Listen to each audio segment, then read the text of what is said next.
Chapter 151. After a while, Yu Jianzi, Zai Longzi, and the other three left one after another because they had reached a place where they needed to turn. Wu Ming and Mei Yu walked on the road, while Ilya was carried on Wu Ming's back. Her face was red with embarrassment.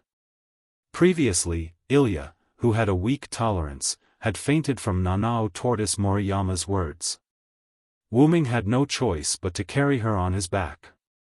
Ruby and Sapphire flew out from Ilya's and Mayo's school bags and floated in the air. I didn't expect Ilya to be so pure. You can't take it after being said a few words. Although love is also a magical girl's right, it's obvious that you're not qualified, Ilya, Ruby said in a strange tone.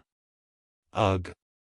Ilya, who had long since woken up, buried her head on Wu Ming's back. Ilya, who was already extremely embarrassed, became even more ashamed after hearing Ruby's ridicule. Please have mercy on your words, sister, Sapphire said from the side. Mei Yu suddenly said, it seems that Ilya likes brother Wu Ming very much. Looking at Mei Yu who was looking ahead, Wu Ming used one hand to drag Ilya and freed one hand to casually stroke Mei Yu's head. What, are you jealous? Wu Ming teased. No. Mei Yu turned her slightly red face away and said in an unnatural tone. Is that so? What a pity. I still want to carry you next time. In that case, forget it, Wu Ming said with a smile. Mei Yu instantly turned her head away and looked at Wu Ming with her red little face. Ha ha ha, I'm just kidding. I'll carry you next time. Wu Ming laughed loudly. Big brother and Mei Yu have such a good relationship. Ilya, who was lying on Wu Ming and watching the interaction between the siblings, said. Are you jealous too, Ilya? Wu Ming turned to Ilya. That's not it. I was just saying. Magical girls have to face their own hearts, Ilya, Ruby teased again. You are very annoying, Ruby. Ilya's eyes were filled with tears as she waved her arm, wanting to hit the Ruby. Wu Ming hurriedly comforted Ilya when he sensed her shaking on his back. Calm down, Ilya. Then, because of Ilya's request, Wu Ming put her down from his back. Then, as if to eliminate the awkwardness between the two of them, Wu Ming began to change the topic and began to talk about the two of them today. As magical girls, the two of you are qualified. However, when facing powerful enemies, the two of you still have flaws, Wu Ming said. Sensing the change in the atmosphere, Ilya and Mei Yu became serious. Especially when encountering unexpected situations, Mei Yu's performance is much better than Ilya's. After hearing Wu Ming's words, Ilya subconsciously lowered her head. Wu Ming patted Ilya's head comfortingly. But there was nothing that could be done about it. After all, Mei Yu came into contact with magic after being adopted by Wu Ming. After so many years of influence, Mei Yu was much more mature than Ilya in all aspects. And Ilya was only a 10-year-old elementary school student. A few days ago, Ilya was even an ordinary person without any foundation or knowledge of magic. Compared to the others, Ilya could be said to have done a great job. But this was far from enough, including Mei Yu. So, today, I will give the two of you some training. Wu Ming looked at the two of them and said solemnly. The two of them also straightened their bodies and looked at Wu Ming solemnly. At this moment, Wu Ming brought Ilya and Mei Yu to the Shuoyu residence. I've already arranged a virtual space specially used for training. The two of you will be trained by Kalas and me in turn. As if responding to Wu Ming's words, the dragon horns on Wu Ming's head appeared and shone. Please give me your guidance, Ms. Ilya, Ms. Mei Yu. Please give me your guidance, Kalas, Ms. Ilya and Mei Yu replied.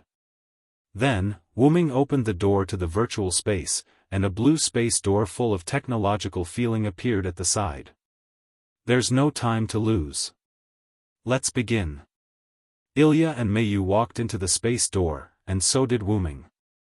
What entered their eyes was a blue sci-fi virtual space.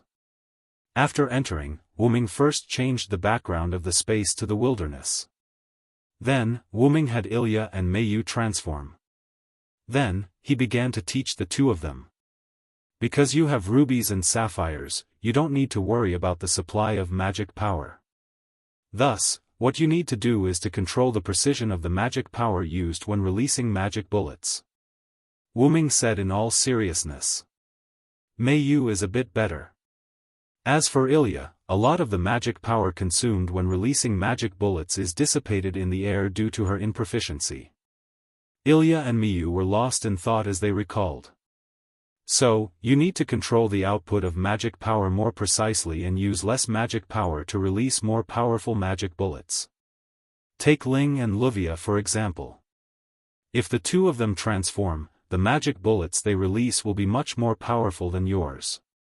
Then, Wuming concealed the method of controlling magic power for Meiyu and Ilya, and the two of them began to practice. It had to be said that Ilya and Meiyu were extremely talented. In just a few hours, the two of them realized what Wuming said about using less magic power to achieve greater results. Then, let's begin the training of cooperation. After saying that, the colossus above Wuming's head left Wuming and flew into the air. Next, I'll train the two of you. I'll use the virtual enemies in this space to attack the two of you. After saying that, the virtual enemy rider Medusa that Meiyu had killed with Gibalg appeared. Ilya and Meiyu were somewhat puzzled as to why Colossus would project an enemy that had already been defeated. Don't underestimate Rider. If it weren't for the fact that she was releasing her noble artifact at that time, Meiyu wouldn't have had the chance to get close to her.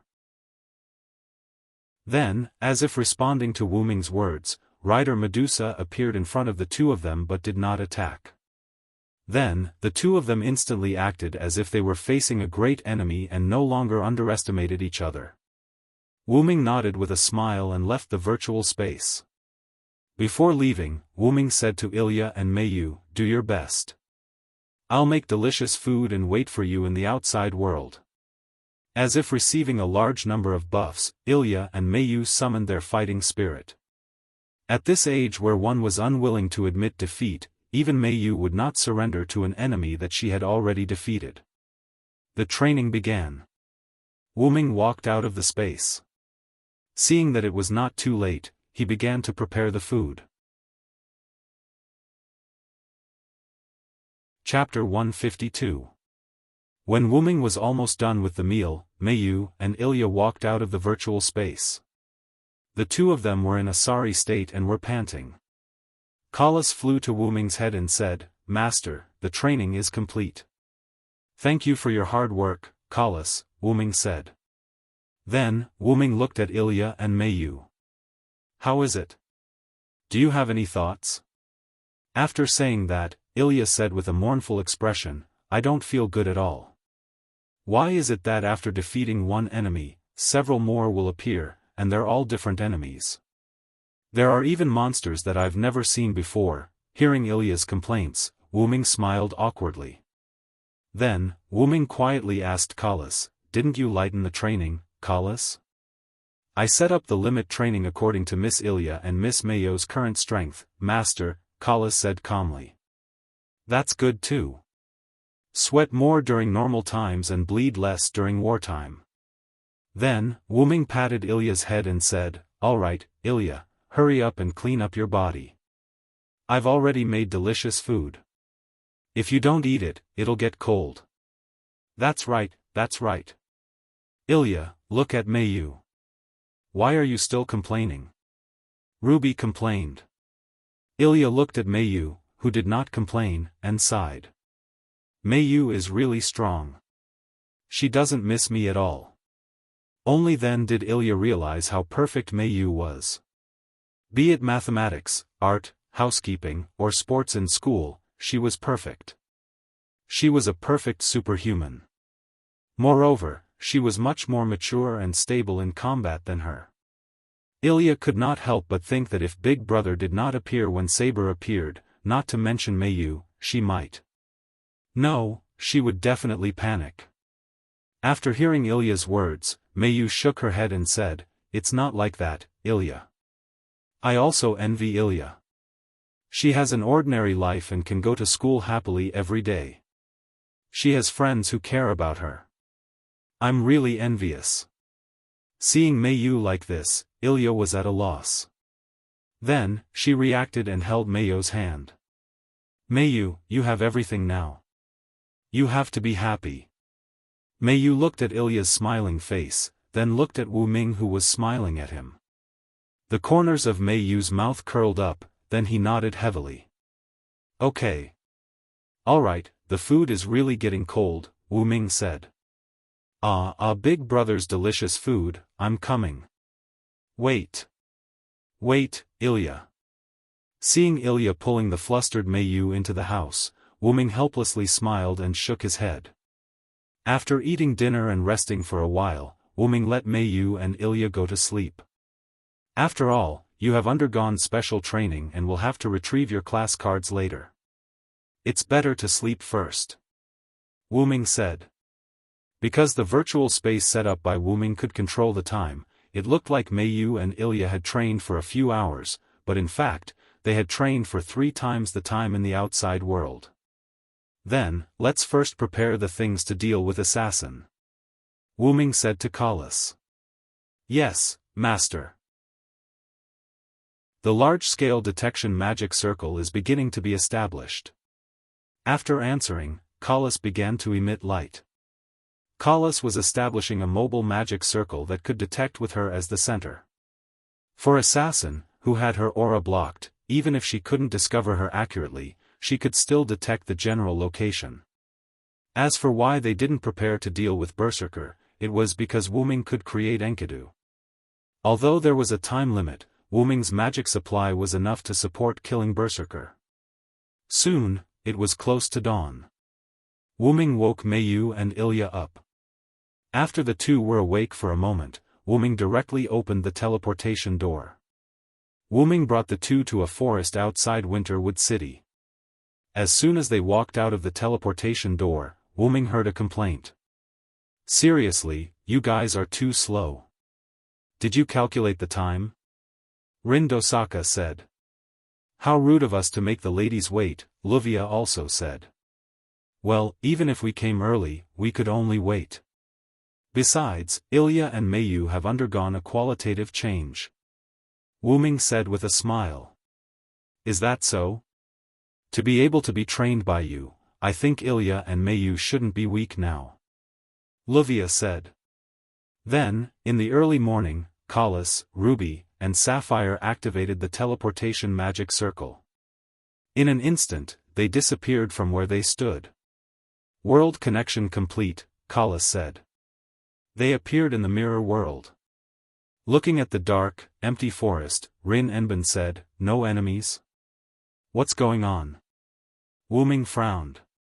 Suddenly, Wu Ming pulled out his spear from the golden ripples and stabbed at Ilya. Ilya froze in place.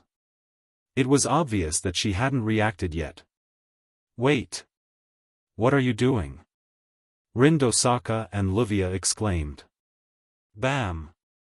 Wu Ming's spear deflected a throwing knife and made a sound of metal colliding.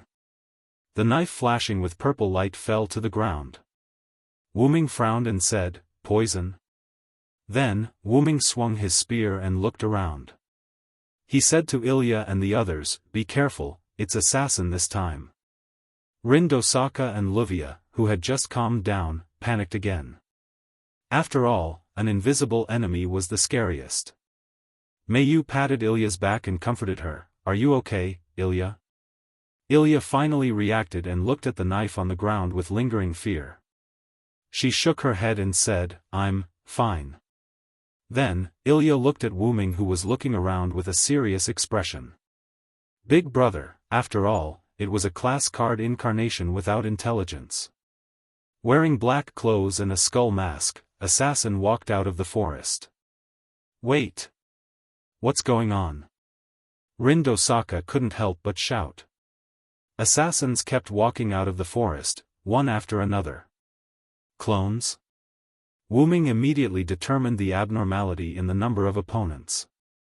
Wu Ming used his naked eye to estimate that there were about 50 of them. Wu Ming immediately let Kalas detect. After detecting the abnormality in the opponent's magic power, Wu Ming said, "Don't be afraid. The opponent is a physical clone. Although it's a clone, its strength has greatly decreased. Moreover, as long as we find the real one and kill it, the other clones will also disappear." At the same time, he also patted Ilya's head, who had lost her fighting spirit. "It's okay, Ilya. I'm here." "Okay." Ilya looked at Wu Ming and finally nodded heavily. At this moment, the assassins charged forward. Chapter 153. The moment the other party rushed forward, Wu Ming said a few words and rushed forward as well. "Take care of yourself." Wu Ming dashed into the assassin group and started a massacre. None of them could withstand Wu Ming's attack. Wu Ming did not win in terms of strength but in terms of technique. Wu Ming, who did not have high stamina, attacked assassin with a speed and technique that they could not react to. Rin Enbin and Luvia stood back to back with gems in their fingers as they fired at the assassin group that was surrounding them. Ilya flew into the sky. As Mei Yu had returned the flight pendant, Mei Yu was using her own method to stand in the sky. The two of them continued to fire magic bullets at the assassin group. The two of them had completed the special training, and the magic bullets that they fired were enough to destroy the assassin's clones in one hit. As time passed, the crowd noticed that the number of assassin group did not decrease. Wu Ming also noticed the problem. Therefore, Wu Ming asked Kalas, "Can you detect which one is the real body of the enemy?" 6 o'clock, 110 meters away. After hearing Kalas's words, Wu Ming immediately looked at the 6 o'clock direction. There was a woman with long purple hair and a skull mask standing there. Wu Ming held a spear in his hand and activated his relic. Holy Yggdrasil. Wu Ming used his relic to activate Yggdrasil and charged towards the purple-haired woman with a spear that pierced through everything. Pfft! The godly spear pierced through assassin, and the sound of flesh being pierced through could be heard as it pierced through the ground.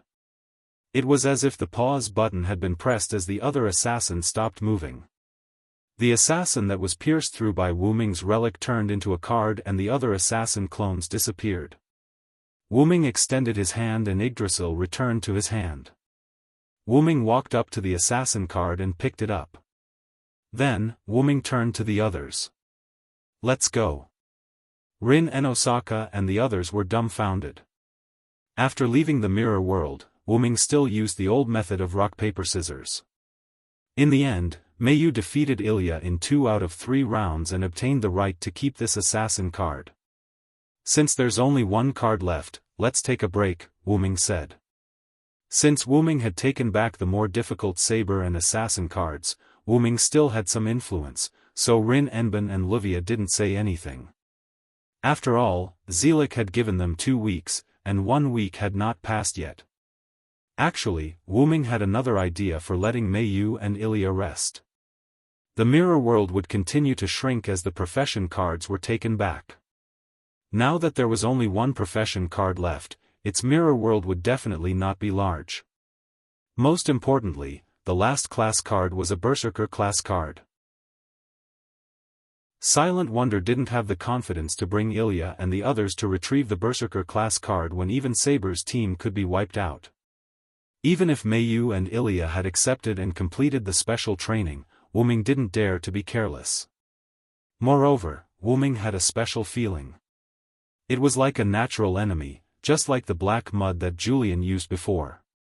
And the location of that special feeling happened to be the Berserker profession card's mirror world. Therefore, Wu Ming decided to take back the profession card alone. After all, if Mei Yu and others knew that Wu Ming wanted to take back the profession card by himself, not to mention Ilya, Mei Yu would definitely not agree. The next day, while Mei Yu and Ilya were going to school, Wu Ming came to a building. Walking to the top of the building, Wu Ming said to Kalas while there was no one around. "Kalas, try to connect to the mirror world." Yes. The mirror world was generally entered in the early morning because the channel to enter the mirror world at other times was unstable. Only in the early morning the channel was the most stable. Wu Ming also entered the mirror world when Castor first appeared. Because it was in the middle of the night, the channel to the mirror world was only a little unstable, and it didn't affect him at all. But now it was daytime. It would be difficult to enter the mirror world. If it was Ilya and others, they might not be able to find the channel to enter the mirror world. However, if he let Kalas, who was a full-time assistant, do this, then it would be a success. Master, the channel is successfully connected, and the stability of the channel has been determined. Kalas said. Let's go in directly. Wu Ming said. Yes. In an instant, a magic array appeared under Wu Ming's feet. The magic array changed and finally emitted a light, wrapping Wu Ming. In the mirror world of the Berserker profession card, Wu Ming appeared on the top of the building. The mirror world during the day was different from the night. If you didn't look at the broken glass in the air and the boundary of the mirror world, you wouldn't think that it was the mirror world at all. Feeling the power of his natural enemy, Wu Ming turned his head in an instant and looked at a corner of the building. He saw a big hand grabbing the corner of the roof of the building. Then, he saw the blue veins on the hand burst out, and a huge figure jumped up.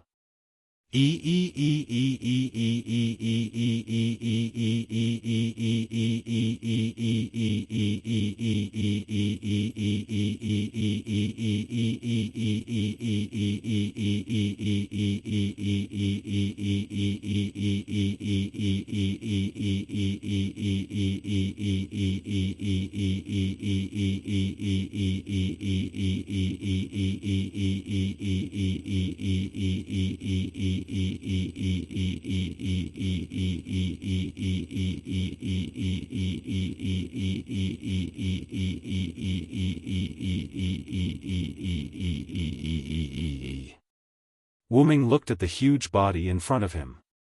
Messy black hair, a red right eye, and a golden left eye, but the two eyes were irrational. The skin was dark like iron, and the battle skirt only covered the crotch. The wrists and ankles had spiky bracelets and ankles. The ferocious face looked at Wu Ming, and it was breathing heavily. This was undoubtedly the Berserker Hercules that Wu Ming knew. However, the strangest thing was that the Berserker was surrounded by black mud. The black mud wrapped around the Berserker like a guardian and kept flowing. This black mud with this face is really scary. Wu Ming said.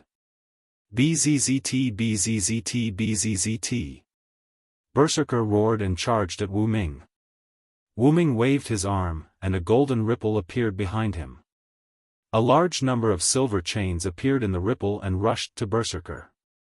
The fake Enkidu created by Wu Ming using the Create Green item could still contain Hercules with high divinity. However, a strange scene appeared. The fake Enkidu wrapped around Berserker's body, preventing him from moving. However, the surrounding black mud corroded the Enkidu. The fake Enkidu created by Wu Ming broke, and Berserker regained his freedom and rushed to Wu Ming again. Boom! Berserker swung his fist at Wu Ming, but Wu Ming nimbly jumped away, and the huge fist cracked the roof of the building. This black mud is strange. Wu Ming frowned and said. Logically speaking, even if the fake created by Wu Ming had this attribute, it shouldn't be so fragile. The black mud was like hot water poured on ice, and it instantly corroded the Enkidu created by Wu Ming. This is troublesome. Wu Ming frowned and said. Chapter 154. The empty building was riddled with holes at this moment. From an architectural point of view, the building was no longer able to support itself, but for some unknown reason, it continued to remain standing. The color of the sky gradually turned orange-red, and the sun had set. Flagelak, sword of the war god. Berserker, whose body was red, fell to the ground with a thud. A ray of light pierced through his chest, leaving a big hole in his chest. Berserker turned into a card and fell to the ground.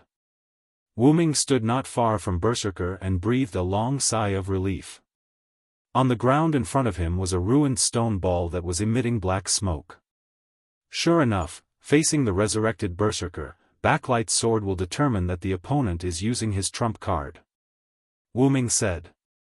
Wu Ming and Berserker have been fighting for a whole day, from sending Mei Yu to school in the morning until the sun set. The building was almost destroyed. The reason why it didn't collapse was that Wu Ming constantly set up loon magic on the building when he was fighting with Berserker. That was why the building was not destroyed by Wu Ming and Berserker's attacks until now. What the hell is this black mud? Wu Ming looked at his right hand and said to himself. At this moment, a mass of black mud was floating on Wu Ming's right hand. The black mud was constantly surging. That was what Wu Ming extracted from Berserker when he was fighting with him. Speaking of Berserker, Wu Ming was very distressed. Because Berserker's body was wrapped in black mud, the Enkidu made by Wu Ming would be corroded by this special black mud. Coupled with Berserker's resurrection noble phantasm, it was really a headache.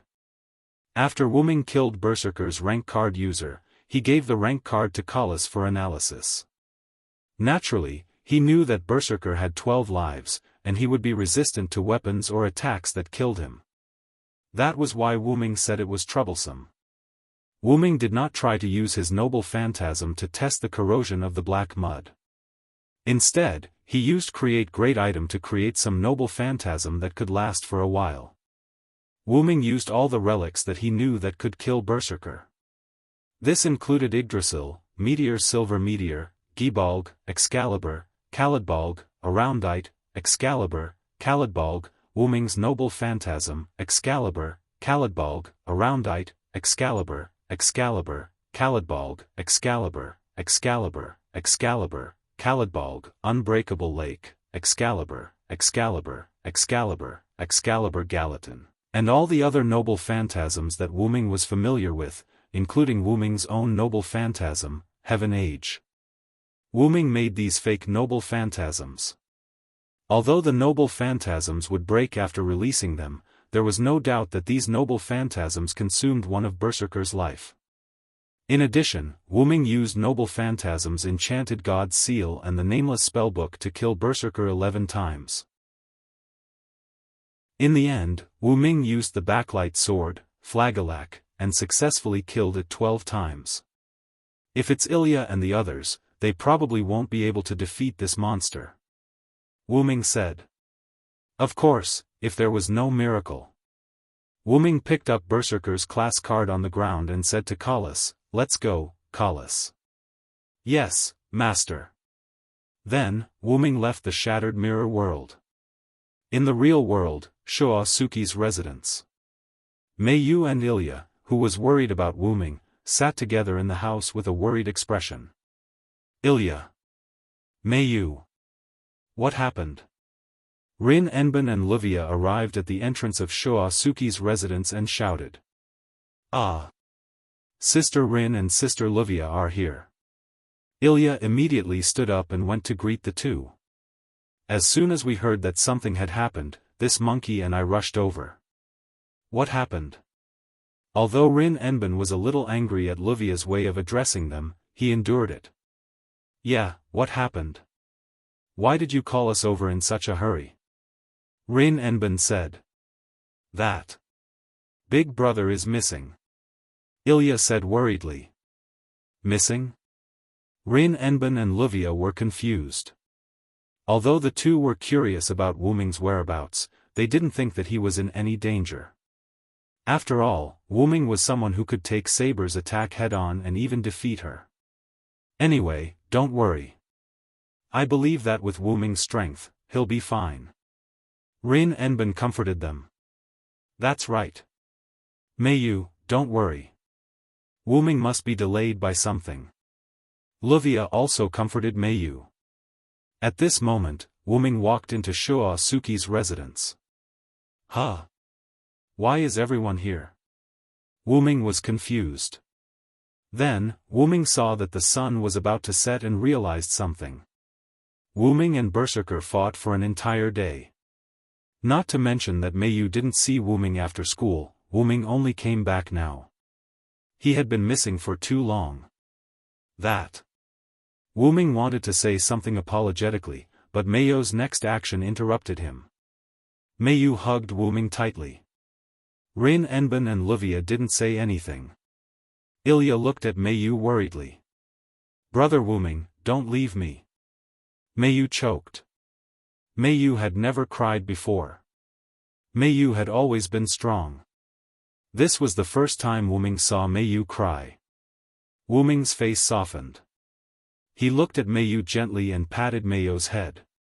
Sorry, Meiyu, forgive me this time. I won't leave you. Then, no one said anything or did anything. They just quietly looked at the brother and sister. Soon, Meiyu put away her emotions. Wuming and the others came to the living room and sat down. Wuming took out the Berserker class card and put it on the table. This is the Berserker class card. Rin, Enbin and Luvia were confused. You entered the mirror world during the day? Wuming nodded.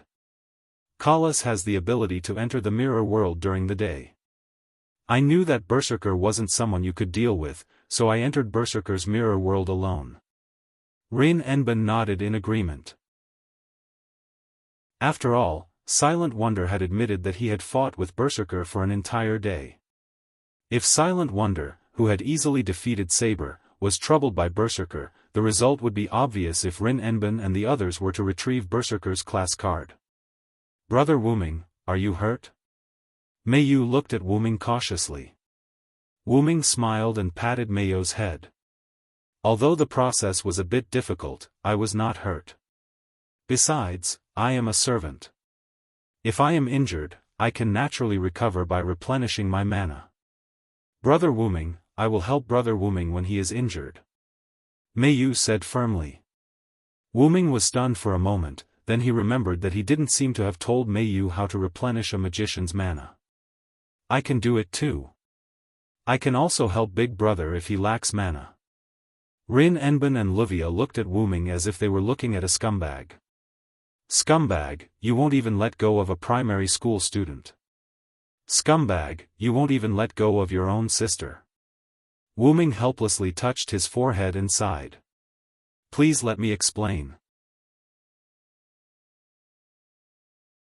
Chapter 155.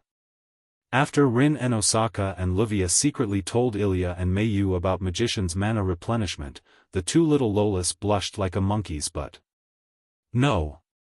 Brother Wuming, I didn't mean that, I didn't know. Meiyu lowered her head and said to Wuming with smoke coming out of her head. I didn't mean that either. I didn't want to kiss Big Brother.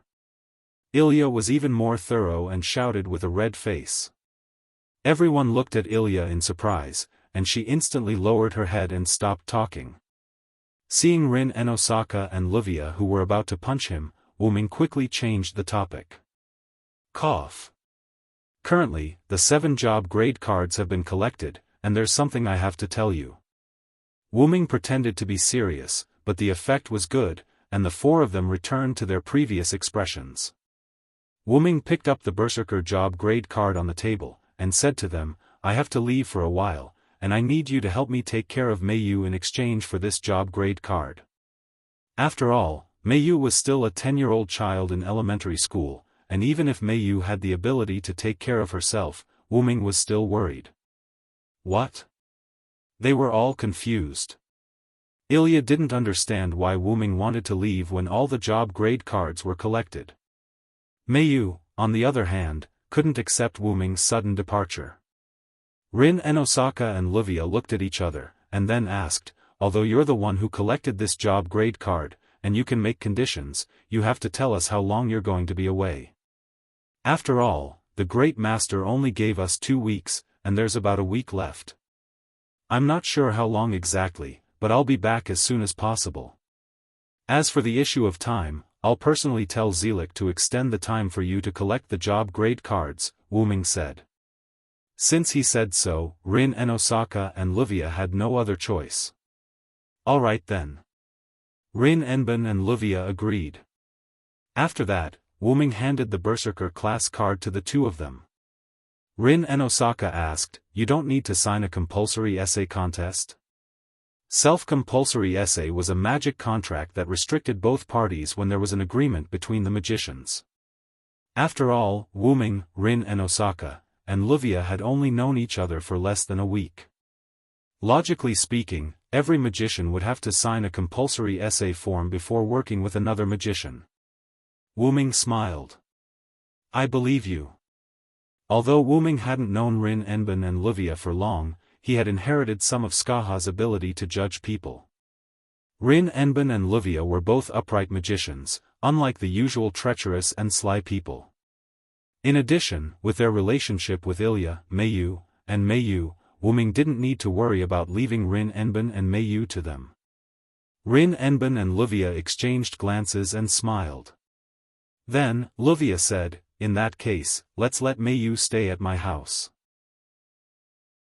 After all, a certain monkey doesn't have a place to live anymore.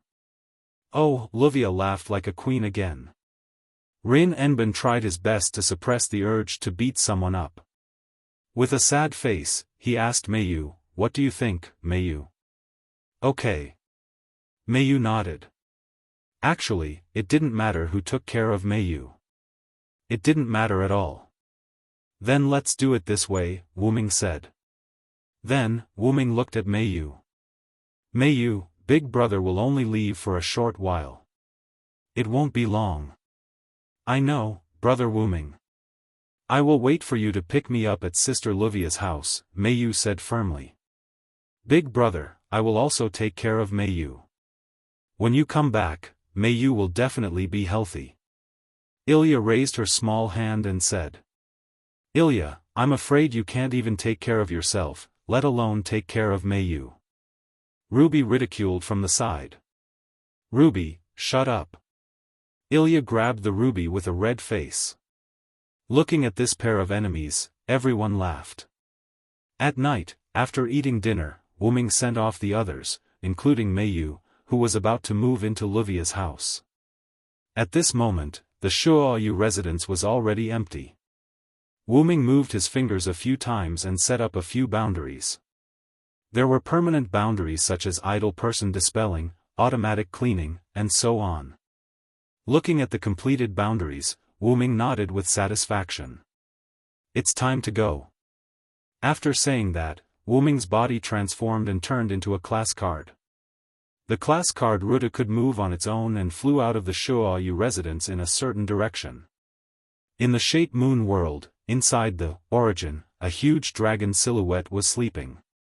After an unknown amount of time, Ruta's consciousness awakened. The huge dragon silhouette opened its eyes and its body began to move. As the dragon silhouette's body moved, the originally pitch-black dragon silhouette instantly glowed and revealed a pure and holy dragon body. Wuming felt extremely comfortable after Ruta's body was unlocked. So this is the true way of the origin, dragon's growth, the huge white holy dragon muttered to itself. Wuming felt completely different from before and understood what he had to do next. Originally, Wuming wanted to use the two restraints of the Shape Moon world to search for the origin of the black mud. However, the two restraints told Wuming that the black mud came from the Shape Moon world's origin. It was a foreign substance that flowed into the Shape Moon world's origin, from the inside of Wuming's origin, a unique kind of evil of this world that was created when it fused with the evil of this world. Even the two restraints couldn't figure out the origin of this substance. After knowing that his current exploration was fruitless, Wuming decided to go to other worlds to find the answer himself. Before that, Wuming also asked the two restraints to not take too long when he returned to Mayo's world. For the two restraints who controlled countless parallel worlds of the Shape Moon, this was a simple matter. After everything was prepared, Wuming flew out of the origin, and entered a space-time tunnel that connected countless dimensions. Wuming once again entered an unknown world. In a certain world, in a mysterious realm, a young girl looked at a certain place and said, "Ah, where's the special outer god?" In the outside world, in Italy's Sardinia, a ripple appeared in the air, and a huge white dragon shadow appeared. The dragon's ruby-like eyes looked at the sky, a bit confused. "I don't feel the existence of the origin. Is this a new world?" The origin that Wuming spoke of was a unique source of magic in the air of the Shape Moon world. In the Gods' era, the origin provided most of the magic needed by magicians. Therefore, the magic of the Gods' era was unmatched by modern magicians after the origin's disappearance. The world that Wu Ming came to was similar to the world that Wu Ming went to before, where the origin did not exist.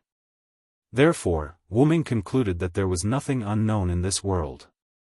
Wu Ming looked at the ground and found that he was in the air above a large island. At that moment, a strange phenomenon appeared. Chapter 156. Wu Ming's body emitted a golden energy that was visible to the naked eye, as if he was emitting energy involuntarily. The golden energy began to spread to the surroundings, and its speed was quite fast, and it instantly affected the Sardinian residents below Wu Ming. "Strange power," Wu Ming said. Then, Wu Ming turned into a human, with black hair and red eyes, and a white robe draped over his body. He floated in the air with the help of the flight necklace that he had been wearing. As soon as Wu Ming returned to his human form, the golden aura that affected the residents of Sardinian instantly decreased a lot. Sure enough, after absorbing the power of Source, my dragon form will be suppressed when I turn into a human form. When Wu Ming's consciousness returned to the source of the world, he obviously found the changes in his body. Not only did he have many strange abilities, but some abilities were also suppressed when he returned to his human form. However, this golden energy seems to be my holy aura mixed with some strange things in this world. Since it's still my own ability, then I can control it. With this thought, the golden energy disappeared. After resolving the panic caused by himself, Wu Ming stretched out his hand and felt the magic in the air. Although there is no source, the magic in the air is not worse than the source in the world of the shape moon. Then, Wu Ming looked at himself again. Because Wu Ming's consciousness stayed in the state of Hyunryong for a long time, Wu Ming was somewhat affected by the Uruk style. When Wu Ming turned into his human form, he wore Uruk clothes. "I haven't used my own body for a long time, I really miss it. My own body is still the best," Wu Ming said. Although Wu Ming was affected by his previous job, Wu Ming was still himself after all, and he could still control these effects after returning to his own body.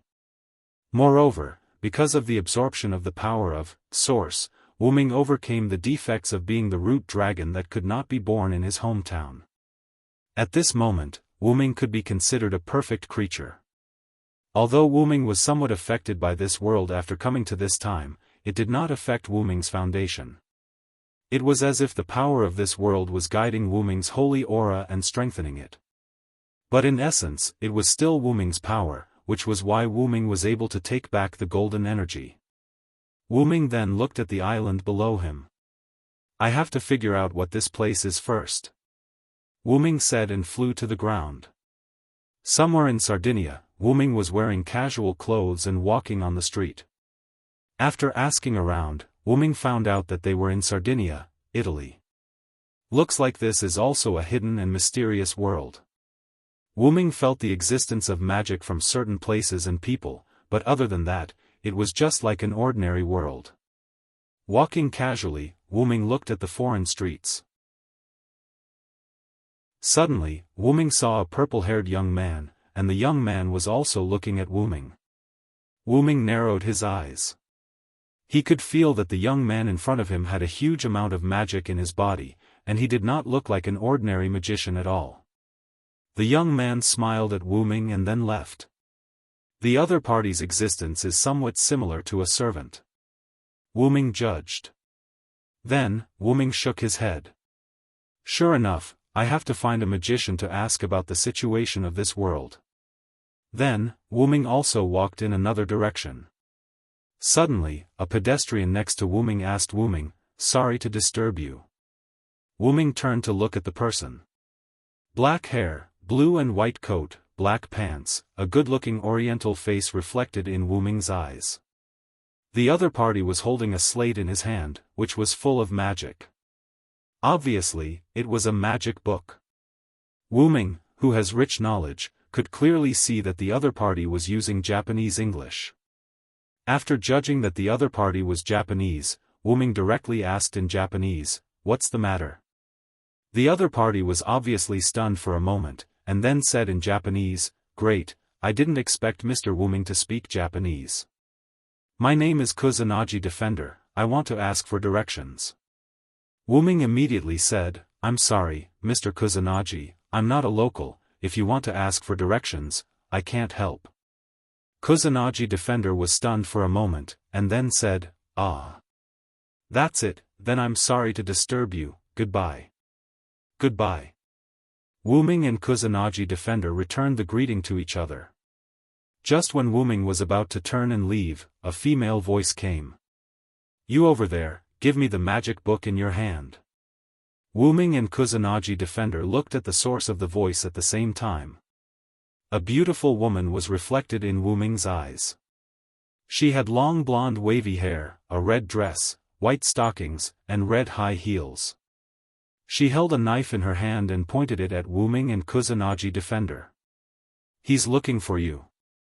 Wuming stopped his footsteps and said to the Kusanagi Protector Hall while standing still. "What? Looking for me?"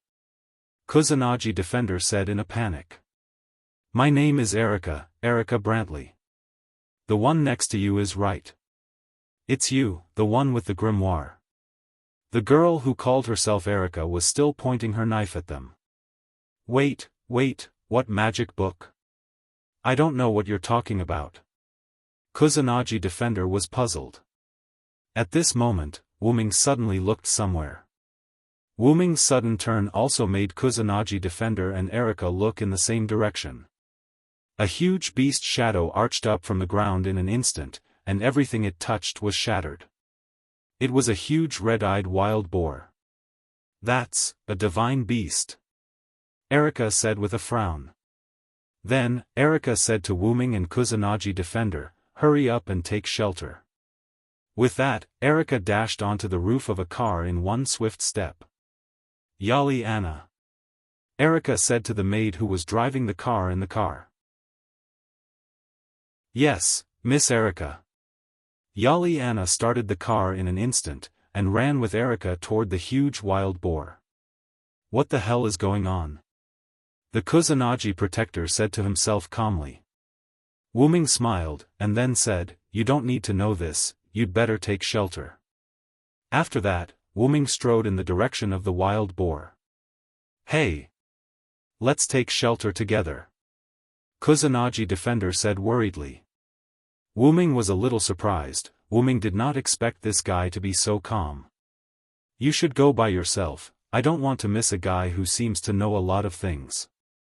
With that, Wuming suddenly jumped and moved toward the wild boar along the building. Kusanagi Defender could not believe his eyes, and rubbed them violently. He. I think I'd better take shelter."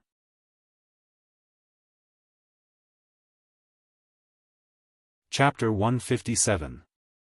The gigantic wild boar continued to wreak havoc in the city, destroying a large number of buildings. Erica jumped onto a building, and with a flash of light, a set of movement-like clothes replaced the red evening dress Erica wore before. "Steel Lion and Lionheart King, please listen to the oath of Knight Erica Brantley." With the recitation of the spell, a magic formation appeared beside Erica, and a steel lion head emerged from the magic formation. The steel lion head opened its big mouth, and Erica thrust her hand into the steel lion head. Then, Erica jerked, and an exquisite rapier appeared in her hand. "It's time for the duel, Lionheart, Coeur de Lion." Erica pointed the Lionheart in her hand at the gigantic wild boar, and the energy on the Lionheart skyrocketed, turning into a red lightning bolt and rushing toward the gigantic wild boar. The red lightning bolt hit the gigantic wild boar, and the energy radiated from the gigantic wild boar resisted Erica's attack. Bang! As if it had hit an insurmountable wall, there was a loud bang. "Sure enough, it's a divine beast," Erica said as if she knew the result. Despite this, Erica continued to release energy to attack the gigantic wild boar. The gigantic wild boar, as if enraged by the continuous attack, slammed toward Erica. Erica struggled to hold her sword, and was slowly repelled by the impact of the gigantic wild boar. Finally, Erica retreated to the edge of the house. As if enraged by this little bug that could resist its attack, the gigantic wild boar suddenly slammed upward. The house Erica was in was instantly shattered, and Erica fell to the ground. At this moment, Wu-Ming rushed over and hugged Erica. Wu-Ming landed on the ground with ease. "It's better to leave this kind of thing to a man," Wu-Ming said with a smile. Erica stared blankly at Wu-Ming, obviously unable to react. Wu-Ming put down Erica, and then rushed toward the gigantic wild boar. "Wait! That's a divine beast, which ordinary magicians can't deal with." As soon as Erica finished speaking, she saw a scene that she couldn't believe. Wu-Ming jumped towards the giant wild boar and punched it. Boom! The giant wild boar was sent flying upwards. Erica looked at Wu-Ming in a daze, as if she were looking at a human-shaped dragon. It seemed that Erica was right. Rumble. The giant wild boar landed exactly where the giant wild boar was originally standing. It was as if the giant wild boar had jumped up and landed on its head. Wu-Ming clenched his fists in excitement. His ruby-like eyes were filled with an unruly expression. "Sure enough, the me who has grown is no longer the same as before," Wu-Ming said as he clenched his uninjured right hand. Wu-Ming's red eyes burned like boiling blood. Perhaps it was because of Wu-Ming's dragonization, but Wu-Ming's eyes had turned red a long time ago. Suddenly, a hurricane swept up from under the giant wild boar, and it was instantly torn apart. It doesn't seem to be an ordinary hurricane. Wu-Ming sensed the surging magic power in the hurricane that was increasing. It increased by about the same amount as the giant wild boar that Wu-Ming had just knocked down. Just as Wu-Ming was about to attack, the hurricane instantly dissipated. Wu-Ming saw a purple-haired figure in the ruins again. "Is it that young man from earlier?" Wu-Ming took a closer look. As expected, his senses were right. He must have something to do with this. The purple-haired young man smiled at Wu-Ming again, but this time, it was a smile filled with fighting spirit. Then, he turned into a gust of wind and left. Wu-Ming didn't try to chase after him. Instead, he jumped back to Erica's side. "So then, Miss Erica, can you tell me more about this world?" Wu-Ming asked with a smile. Erica didn't seem to react to it yet. She nodded blankly. Erica and Wu-Ming sat on the seats of a certain train station. Due to the evacuation, the station was empty for the time being. After Erica returned to her senses, she immediately asked Wu-Ming, "Why can you knock down a divine beast with a single punch? Are you a powerful magician from a mysterious place? Or are you a demon king?" Facing a series of questions from Erica, Wu-Ming expressed that he didn't know what she was talking about. Why don't you tell me what that thing was first?" Wu-Ming said. "Huh? You don't know what that thing is?" Erica said in surprise. Facing Erica's strange look, Wu-Ming quickly said, "Just think of me as a reclusive magician who doesn't know anything about the world. I don't think an ordinary magician can knock down a divine beast with a single punch." Erica muttered. Although Erica was very suspicious of Wu-Ming's origin, she still explained the series of questions about the mythological beasts just now to Wu-Ming. Before human history, there were many powerful gods in the world, and these existences had no names. After the birth of human beings, these gods, while bestowing human beings with gifts, also persecuted human beings. People were afraid of these gods, so they made up myths and gave these gods names. The gods with names were bound by the myths that people had made up and gradually entered the myths. They became the gods of the myths that steadily carried out their duties. However, there were also some gods who were unwilling to perform their duties. They appeared in the world and became the god of disobedience who disobeyed their own myths.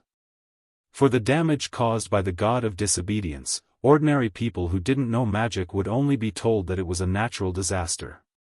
Wu-Ming also knew something about the god of disobedience, which was almost similar to the disobedient heroic spirit appearing in the world. Because the heroic spirit had restraining power, this kind of situation would not happen. And the gods in this world, although bound by the myths made by human beings, could still come to the world.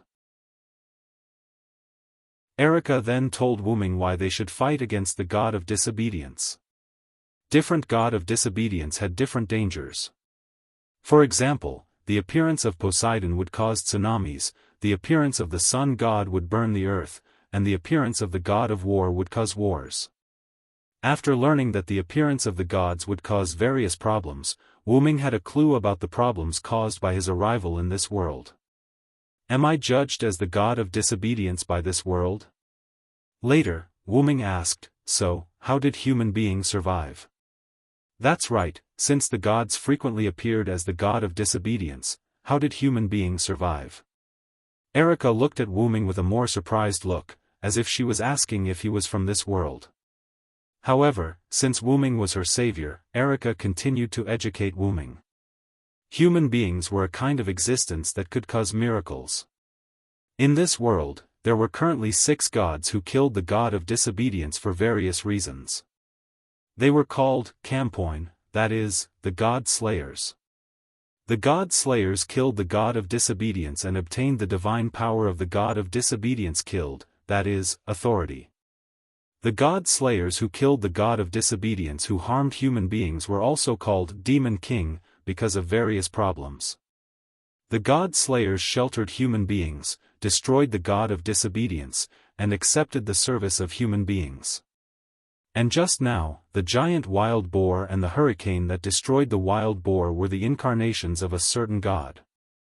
After more or less understanding the background of this world, Wuming couldn't help but think of the purple-haired youth from before. Clearly, the other party was a god of disobedience. And at this moment, the world began to change color.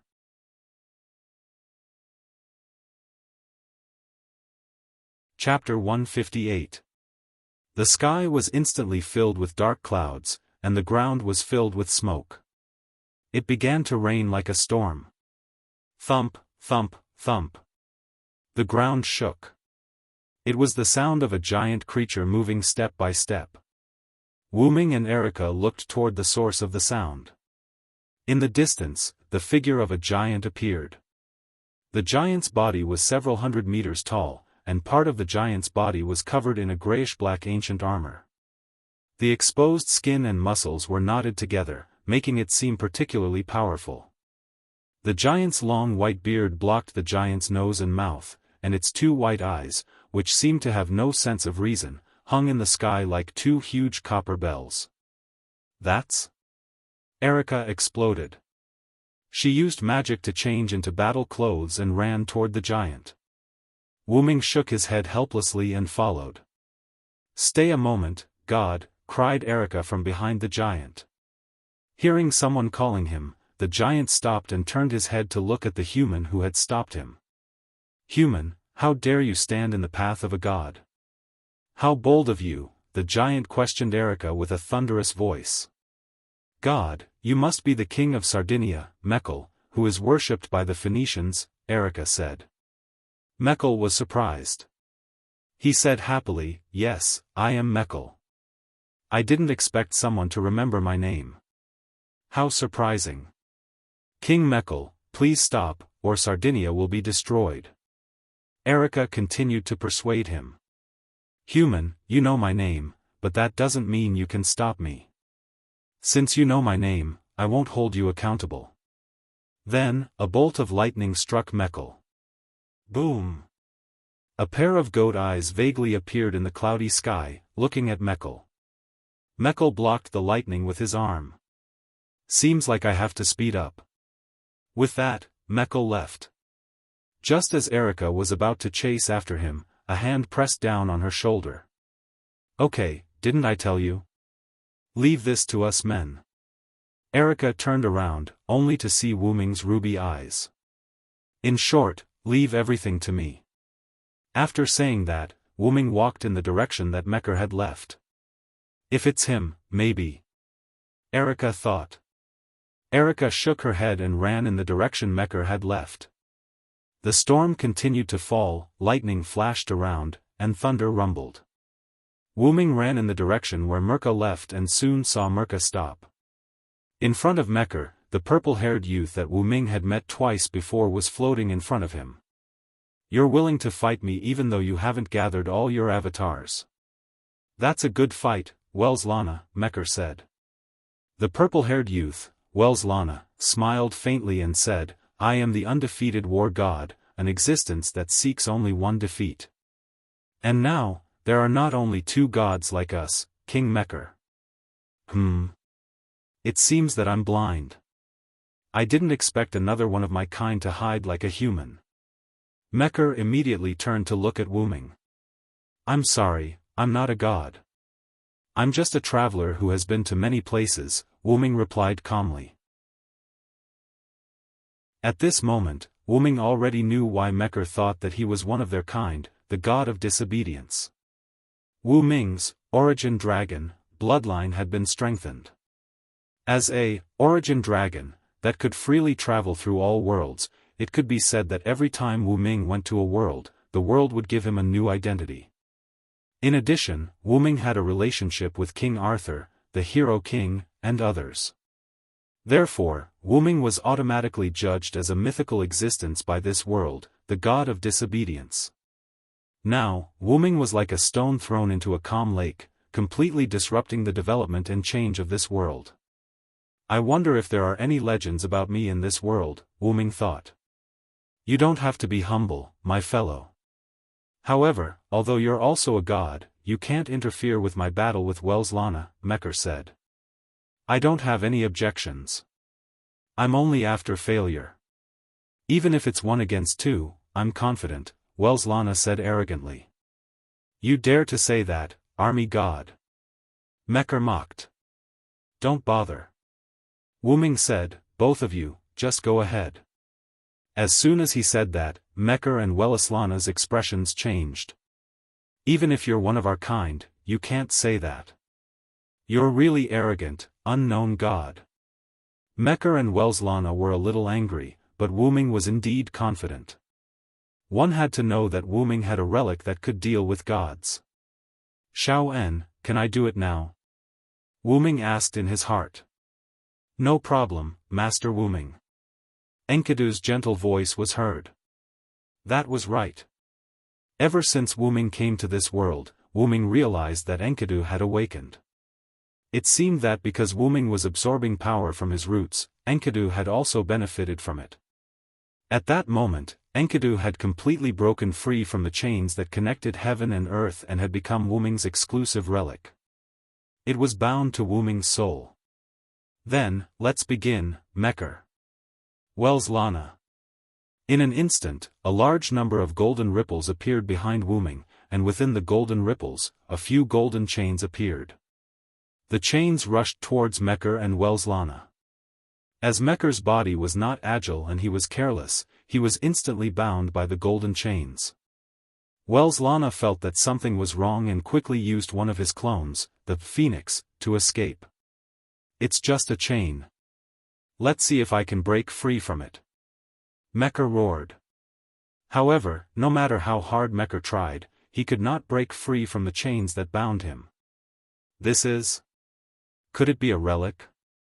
Wells Lana looked at the golden chains that were getting tighter and tighter, and said in shock. Take a guess. Wu Ming smiled. In an instant, Wu Ming's body shot towards Wells Lana. Wells Lana did not retreat and faced Wu Ming head-on. Humph. I'll be happy if you have a relic. It seems like I have a chance to taste defeat. Wells Lana wanted to taste defeat, but it was not a meaningless defeat. He wanted to fully enjoy the battle before he lost. Come on then, Wells Lana.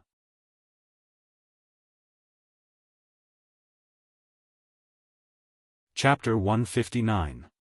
Wu Ming and Wells Lana each stretched out a hand and swung it at each other. Boom! The collision between the fists impacted the surrounding atmosphere, sending out a shockwave, accompanied by a loud noise. After a short separation, Wells Lana said, You're really powerful. My bull told me that you have such extraordinary power. Is that so? I have more than that. Wu Ming stretched out his hand, and in an instant, a giant black hole appeared in front of Wellerslana, and even the ground began to be sucked up by the black hole. Magic strength black hole. What? Wellerslana was sucked in by the black hole, but Wellerslana immediately activated his Phoenix mode and escaped from the black hole's suction. Magic strength black dragon thunder. In an instant, a black dragon-shaped lightning rushed toward Wellerslana. Don't underestimate me. Wellerslana exited his Phoenix mode and used his goat mode. In an instant, a large amount of lightning collided with Wuming's black lightning. Boom! The lightning exploded, and it made a deafening roar. Taking advantage of the collision between the two sides, Wuming raised his hand again. Magic strength, cardiac mastery. An invisible force spread to Wellerslana's body. Wellerslana spat out a mouthful of blood, and then the injury on his body instantly healed. That was the effect of his goat mode. The advanced spells Silent Ming used were all learned from the Nameless Spellbook. They were all instant death spells, and they were strengthened by the strengthening spells he learned from the Nameless Spellbook to increase their power. At this time, Meckel's voice came. Even if I'm bound, you can't underestimate me. Unforgivable. Meckel's body was covered with Enkidu, but even so, Meckel still had brute force. He used his body to hit Wuming. Flash. Wuming's figure instantly moved to the other side of Meckel. Before he could stabilize his body, Wuming suddenly turned his body to the side. A golden sword swept past Wuming's side, and it cut through Wuming's side waist, taking away a trace of flesh and blood from Wuming. This is a golden sword that can cut the godhead. Wuming covered his abdomen and frowned. Wellerslana looked at Wuming with the golden sword in his hand. For Wuming, who was known as the god of disobedience, it could be said to have high-level divinity. And that golden sword had the power to cut the godhead. In other words, Wuming was now naked in Wellerslana's eyes. That's right, unknown god, this is my trump card. But Wuming sneered at Wellerslana's words, and then said, but as far as I know, Wellerslana, the god of war, must know the opponent's ability to use this sword. For those who don't know my real name, this sword can only be used as a weapon that ignores defense. Ha ha ha. Isn't that a matter of course? Hiding one's name is also a means, it's great. An unknown god. Can you defeat me? Wellerslana began to shout excitedly. Then, as you wish. A pair of dragon horns appeared on Wuming's head, and Kala said, Master, the analysis is complete. Well, look carefully, Wellerslana, this is your power.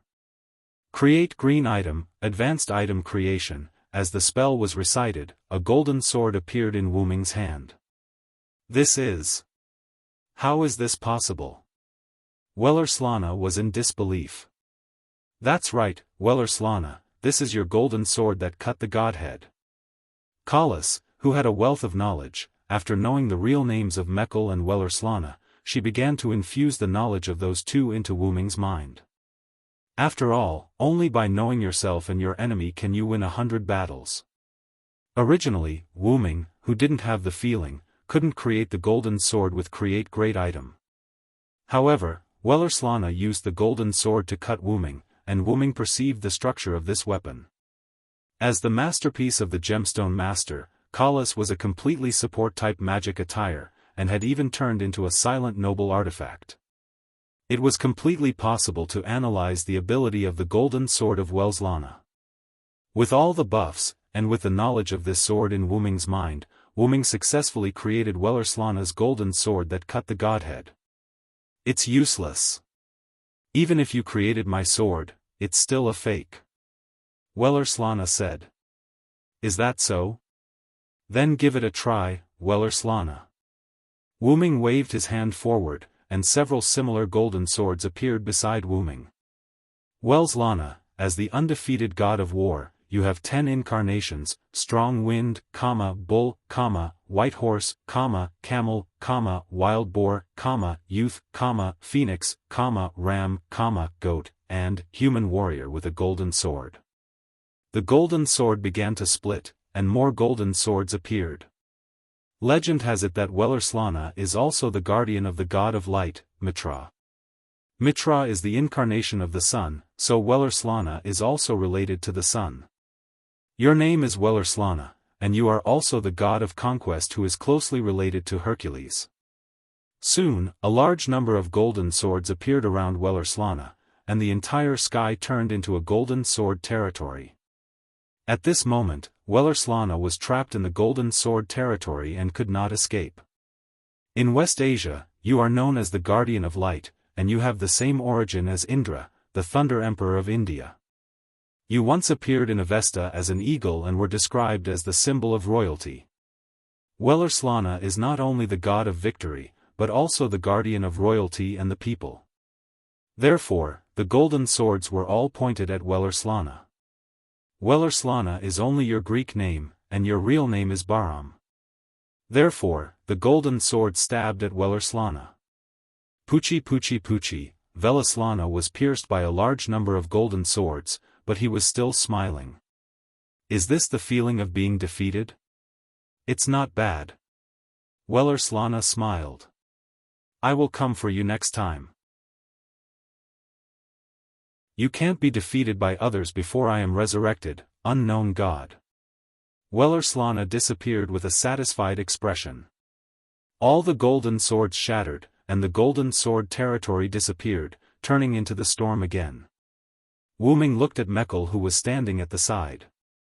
This is unbelievable, Mekl said. This is my mistake. I didn't expect you to have a relic that can defeat gods. My kind, give me the price of my failure. Wuming summoned the golden sword again, but this time, it was much bigger than before. As you wish. Pfft. Mekl disappeared in the sky, and the storm stopped raging. The sun reappeared in the sky, and the sunlight shone on the land that was full of destruction. Erica stood in the ruins, looking at Wuming who was standing under the sun in disbelief. The seventh god slayer is born.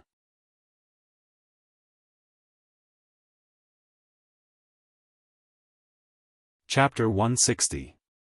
A week had passed since Wuming had killed Wellerslana and Mekl. Wuming sat cross-legged in a luxurious Western-style room with his eyes closed. Wuming, who had killed the two gods, naturally obtained two authorities. However, these two authorities were of little value to Wuming. Therefore, Wuming used his talent ability, the Noble Phantasm, and successfully merged the two authorities into one. Wuming was checking the authority that had become his Noble Phantasm. In Wuming's spiritual world, a huge stone slab was embedded in it. The huge stone slab was embedded with 12 small stone slabs. Like a clock, they were evenly distributed in 12 positions. It was just like a clock. In the middle of the 12 small stone slabs, there were two stone pillars, one long and one short. They were like the hour and minute hands on a clock. Dragon Seed, Giant, Warrior, Storm, Annihilation, Flood, Vitality, Kin, Thunder God, Phoenix, Sun, Magician. This was what Wuming's authority looked like after he had obtained Wellerslana and Mekl's authority. Each stone slab was engraved with different scenes, and the position of each stone slab corresponded to each scale on the clock. At that moment, the hour and minute hands were pointing at the small stone slab at 12:00. The stone slab at 12:00 had a magician in a long robe engraved on it. Following Wuming's consciousness, the stone slab that was pointed at there started to glow. In the outside world, Wuming opened his eyes and casually stretched out his hand. A ball of flame appeared in Wuming's hand. As his consciousness changed, the flame in Wuming's hand turned into many things. First, it turned into a stream of water, then it turned into a ball of lightning, and then it turned into a purple mist. Wuming cast Yggdrasil spells one after another, casting them freely. Wuming clenched his hand, and the purple mist disappeared. It seems that magician has increased my casting speed, Wuming said. Then, on the stone plate in Wuming's heart, the short stone pillar turned to the 7:00 direction, and the stone plate also lit up. There was a human body engraved on this stone plate, and a large amount of energy filled this person.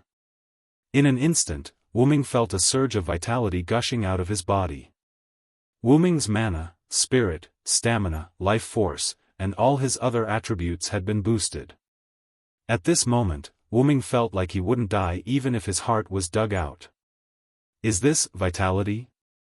This feeling is really good. Wuming clenched his fist tightly and said excitedly. Each stone plate represented an ability and a form. However, because Wuming's previous authority was of little value to him, Wuming had upgraded it to a noble artifact. For example, the original form of the giant, the bull, only increased its strength unilaterally. For example, the original form of the dragon, the camel, increased its leg strength and physical toughness. Moreover, all the previous authority required an extremely strange method to activate. The bull required the other party to be strong, the camel needed to be seriously injured, and even the most lethal sun, the original form of the white horse, required the other party to be a sinner. Moreover, each authority could only be used once a day. Meckel's authority aside, Wellislana's authority was undoubtedly of little value. After Wellislana's authority and Meckel's authority merged and upgraded into Wuming's own noble artifact, Wuming completely mastered the authority that was upgraded into a noble artifact. There were no harsh conditions to use it, no useless abilities, and no restrictions to use it. It could be said that any one of the authority could be considered a separate authority. The only flaw was that Wuming couldn't use 3 or more authority at the same time. There were only 2 needles in the stone plate, and he couldn't point to 3 stone plates at the same time. Although Wuming was a little troubled, the authority relic seemed to be set up according to his current body's performance and characteristics. Wuming accepted his fate. At the very least, these 12 authorizations were useful. At that moment, a voice came from outside the door. "King, may I come in?" "Come in," Wuming said. Then, Wuming's door opened, and Erica walked in wearing a gorgeous princess dress. Erica then walked to Wuming and knelt on one knee before Wuming and said, "King, lunch is ready. Please eat."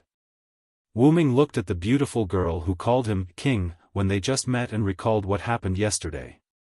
After Wuming killed Wellislana and Meckel, the storm stopped. As Wuming had already cast a large-scale idler dispersal spell when he came to Wellislana and Meckel, there were no casualties in the battle between Wuming, Wellislana, and Meckel. As for the destroyed land and buildings, Silent Wonder used magic tools to repair them. Wuming still remembered Erica's shocked expression when she saw Wuming take out all kinds of things from the golden ripples behind him. After everything was settled, Erica invited Wuming to the luxurious villa in a very respectful manner. Wuming knew that he had killed the god of disobedience and become a Campoin. This news would definitely be known by others, so Wuming didn't hide it. Wuming couldn't make up his mind about Erica at first. After all, when Wuming, Wellislana, and Meckel fought, Erica hid and watched the whole process. Erica still knew that Wuming was the god of disobedience. Wuming wasn't sure if Erica regarded him as the god of disobedience or the god slayer, but based on Erica's current behavior towards him, it should be the latter. Wuming said to Erica at that time, "I am the god of disobedience, and there will be disasters if you follow me. Even so, you still want to worship me as your king?" Erica, on the other hand, knelt on one knee, looked up at Wuming with a smile, and said, "I discovered that someone set up a trap to disperse the idlers. I believe in my judgment. A demon king who thinks for the people is worthy of my service." Later, Wuming followed Erica's arrangement and came to a villa in Sardinia where Erica belonged. Erica was summoned by her superior organization. Until the next day, Wuming didn't see Erica until he got up and had breakfast. Until lunch, that is, now. What did the other magician say? Wuming asked suddenly. Erica's body trembled, and then she looked at Wuming. Everyone confirmed the birth of the 7th God Slayer through other God Slayers, and they unanimously decided to worship you as their king. Erica said. That's right, Erica has been missing for so long because she received a message from her superior organization, Black Cross, and was recalled to the headquarters. Looking at Erica, who was a little nervous, Wu Ming said, "Let's eat first." Yes.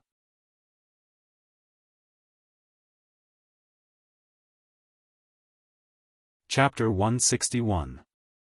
Wu Ming followed Erica to the mansion's dining room. After a simple lunch, Erica said to Wu Ming, "Your Majesty, there's something I need to trouble you with." Looking at Erica kneeling on one knee and lowering her head, Wu Ming walked to Erica and held her shoulder. "I don't need to bow and scrape, and there's no need to call me Your Majesty, just call me Wu Ming." "Yes, Lord Wu Ming." As a king, Wu Ming's words were irrefutable. Erica accepted Wu Ming's order. Wu Ming looked at Erica and continued to ask, "So, what's the matter, Erica?" Erica stood up and said to Wu Ming, "Here's the thing, the general of the magic organization I belong to, Red Copper Black Cross, wants to meet you with the higher-ups." Wu Ming immediately said impatiently, "If it's the general, it's okay, but the others don't." Huh? Erica didn't expect Wu Ming to refuse so quickly. "I know the general of Red Copper Black Cross. That's your uncle, Paul Brantley, right? I've seen his deeds from the information you provided." Wu Ming was not idle these days. He asked Erica to provide him with the information about European magic. Erica naturally found a lot of information and put it all in the study room, and all the information was recorded by Collis. Then Wu Ming continued. "Forget about the others, it's nothing more than seeing my power. This kind of thing is fine, even if you don't recognize me, it doesn't matter." Wu Ming said casually. "Your Majesty, please think twice, if they don't see you, they won't feel at ease," Erica said. Looking at Erica, who knelt on one knee again, Wu Ming stroked his forehead helplessly. All right, I got it. Let's just meet. Also, didn't I say that you can just call me by my name?" "Yes, Wu Ming-sama." Later, Wu Ming followed Erica to a sparsely populated place in Sardinia. Then, a few figures walked out. The leader of the group was an uncle full of youthful vitality. His upright face and intellectual temperament made Wu Ming take a second look at him. "Nice to meet you, King of Disobedience, I'm Paul Brantley, the General of Red Copper Black Cross." Paul bowed and said respectfully, "Hello, Mr. Paul, since you call me King of Disobedience, you must know my identity." Wu Ming said casually with his hands in his trousers pockets. "Of course, Your Majesty, please don't blame Erica, this has nothing to do with Erica. This is because the Magic Association detected 3 types of divine power when we examined the battlefield between you and Welslana and Meckel. Based on Erica's partial report, we determined that you are a disobedient person," Paul said. Wu Ming thought about it. When he was judged as the god of disobedience by this world, the magic power he produced would also be judged by this world and transformed into the divine power of this god of disobedience. Therefore, in such a fierce battle, there were only 3 types of divine power left at the scene, and the European Magic Association judged Wu Ming as the god of disobedience. "Then do you trust me so much, aren't you afraid that I will kill all of you?" Instantly, Wu Ming showed a dangerous expression. The figures behind Paul took 2 steps back in panic. But Paul and Erica were calm. "I heard from Erica that before you fought with Welslana and Meckel, you had set up a dispersal system. I believe that such a god is worthy of our support." Paul looked at Wu Ming's eyes, and his eyes were quite firm. Just like that, no one said anything, and the atmosphere gradually became anxious. Suddenly, Wu Ming smiled. "Ha, as expected of the highest knight with the title of Diable Rouge," Wu Ming said. "I've already returned that title to Red Copper Black Cross because of my role as the Commander-in-Chief. Now, the title of Diable Rouge is held by Erica," Paul said. "Erica is a very good knight. Although she is not strong enough, her courage to face the god of disobedience for the people is commendable," Wu Ming said, then looked at Erica. Thank you for the compliment, Your Majesty. Erica saluted slightly. To hear you say that, Erica is worthy of her efforts over the years. Paul said. So, do you want to see my power? Wu Ming raised a hand and clenched it into a fist. This question. Paul was a little distressed. What's wrong? What happened? Wu Ming asked. Actually, another king is coming this way. Paul said with some distress.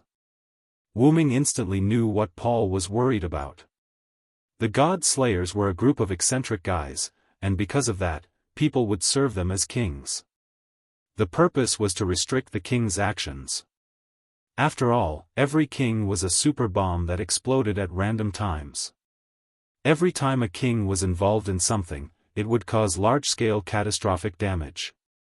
Not to mention the direct economic losses caused, these magicians also needed to work hard to cover up the truth in the damaged areas. Then I can meet the senior. Wu Ming said with a smile. Erica and others looked at Wu Ming with a, sure enough, he's troublesome, look. Then Wu Ming raised a hand and stretched it forward. Golden ripples appeared, and Wu Ming took out a golden scepter from it. Wu Ming held the staff of Ain's Ergong in his hand and gently tapped the ground with the bottom of the scepter. In an instant, the scene in front of everyone changed, and the surroundings became similar to the Roman Colosseum. Looking at the venue that was a little larger than the Roman Colosseum and the stars hanging in the sky, everyone was shocked. This is an independent space? And it's a real space. Is this the power of Welslana and Mekker? No, I'm afraid it's the power of the king as the god of disobedience. But can the god of disobedience really obtain the power of other gods? Maybe it's the ability of the king as the god of disobedience. After all, the other god slayers have also admitted that a new compatriot has been born. Listening to the whispers of the people behind Paul, Wu Ming didn't want to explain anything. He couldn't say that he wasn't from this world, but he was judged as the god of disobedience by the world when he came to this world. If you want to fight, I will come here with the king, how about it? Wu Ming asked. As you wish, king. Paul bowed to Wu Ming.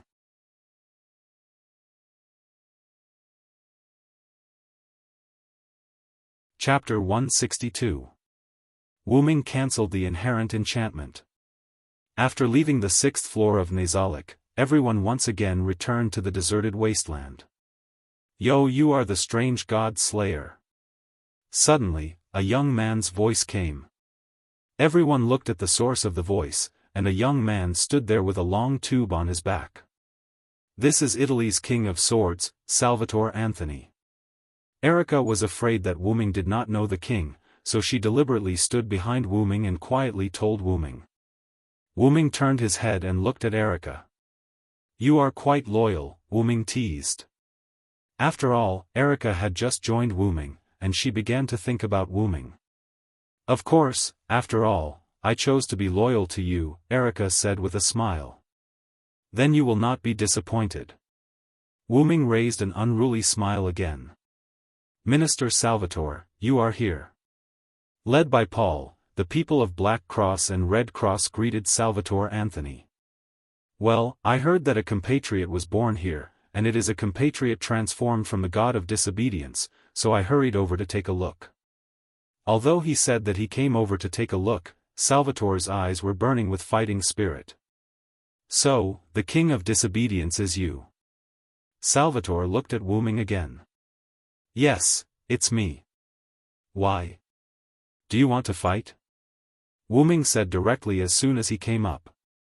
Wu Ming saw that Salvatore seemed to be a rather casual person. To put it simply, Salvatore was a fool. Wait a minute, the king of disobedience, didn't you say? A senior executive behind Paul said nervously. Wu Ming turned his head and glanced at the man. Feng Xian, I won't fight here. With that said, the staff of Anzavulgan in his hand tapped the ground again. Ripples of energy spread out in all directions, instantly enveloping the few people present. The scene changed, and several people appeared in the arena that they had just come to. Oh oh oh. Is this your authority? It's amazing, Salvatore said excitedly. Wu Ming placed the staff of Anziergen into the golden ripples that appeared behind him and said to Salvatore, "This is the place where I used to live. How is it? Not bad, right? It's more than that. It's so cool." Salvatore shouted. "It's not just here. There's a vast forest outside. If it's not enough, we can go outside," Wu Ming said as he pointed at the door at the edge of the arena. "No, this is enough." With that, Salvatore took out a sword from the long tube behind him. Wu Ming gestured for Erica to bring the others to the auditorium. For a moment, only Wu Ming and Salvatore were left in the huge arena. Wu Ming looked at Salvatore, who was holding the sword, and looked at it carefully. This was a knight's sword without any special characteristics, but Wu Ming could feel pressure from it. "So, let's get started." As Wu Ming's words fell, Salvatore activated the power of the word spirit. "Swear the oath here. I won't allow anything that I can't cut to exist. And this sword is an invincible blade that can cut and cut everything on the ground." In an instant, Salvatore's arm turned into a silver metal arm. At this time, even Wu Ming felt a great sense of crisis. "You must not be cut." This was Wu Ming's instinctive thought. "I am the strongest. I will capture all the victors. Humans and demons, all enemies. I will defeat all hostile people. That is why I shall destroy all enemies that stand in my way." Wu Ming also chanted the words of the authority activation. "It's time. Wu Ming." After speaking, Salvatore instantly rushed at Wu Ming and slashed with his sword. Wu Ming quickly moved his body and dodged the blow. Boom! The ground was instantly cut like tofu. "I am the strongest, and I hold all the victories in my hands. Be it human or demon, I'm the one who will defeat any enemy that stands in my way. I will destroy any enemy that stands in my way. Giant with supreme divine power, give me your help." The long pointer on the slate in Wu Ming's heart pointed to the 2 o'clock direction, and the slate depicting the giant that supported the sky glowed. As the giant spirit chanted, Wu Ming's body was covered with a golden phantom. As if he had tens of thousands of tons of divine power, Wu Ming suddenly punched at Salvatore. Boom! Salvatore dodged the punch and hit the ground of the arena. Gravel splashed, and the ground of the entire arena was instantly smashed into a spider web. "What an outstanding power," Paul exclaimed in the audience. "This is Sir Wu Ming's giant incarnation. It is the result of the combination of Wellislana's authority and Mecker's authority," Erica explained. Knowing that there would be an official magic association to name the Godslayer's authority, Wu Ming had already told Erica the name of his authority. Wu Ming didn't want to get any strange names. "Hey! If this hits me, it's not a joke." Despite saying so, Salvatore smiled. "Your sword is not a joke either," Wu Ming replied. At this moment, Wu Ming had an excited smile on his face. Wu Ming now knew why the Godslayer was called the Demon King and the Problem Child. Although the Godslayer was still human, its essence had changed. It was like a beast. Even the most gentle Godslayer would fight. Once the battle started, the Godslayer would ignore the surroundings and act completely according to his heart. With such a time bomb, it was no wonder that the magicians were in awe of the Godslayer. Although Wu Ming's root dragon bloodline would not be affected, these authorities had been transformed by Wu Ming into the accompanying noble phantoms. Therefore, Wu Ming was also affected. "Continue, Salvatore." The short needle on Wu Ming's inner stone plate pointed in the direction of 10 o'clock. "Be afraid of those with wings. Evil people and powerful people are afraid of me with wings. My wings will bring you a curse. Evil people can't hit me." After chanting the words again, Wu Ming's figure disappeared in an instant. Wu Ming appeared above Salvatore in an instant and gave him a punch. "What? Salvatore spat out a mouthful of blood. His body was pressed to the ground by Wu Ming. Wu Ming frowned slightly and moved his somewhat uncomfortable body. It seems that the power of the phoenix is not as simple as acceleration. After all, for Wu Ming, a simple acceleration could not make his strengthened body feel uncomfortable. Afterward, Wu Ming looked at Salvatore, who had spat out a lot of blood, and asked, "So, do you want to continue, King of Swords?"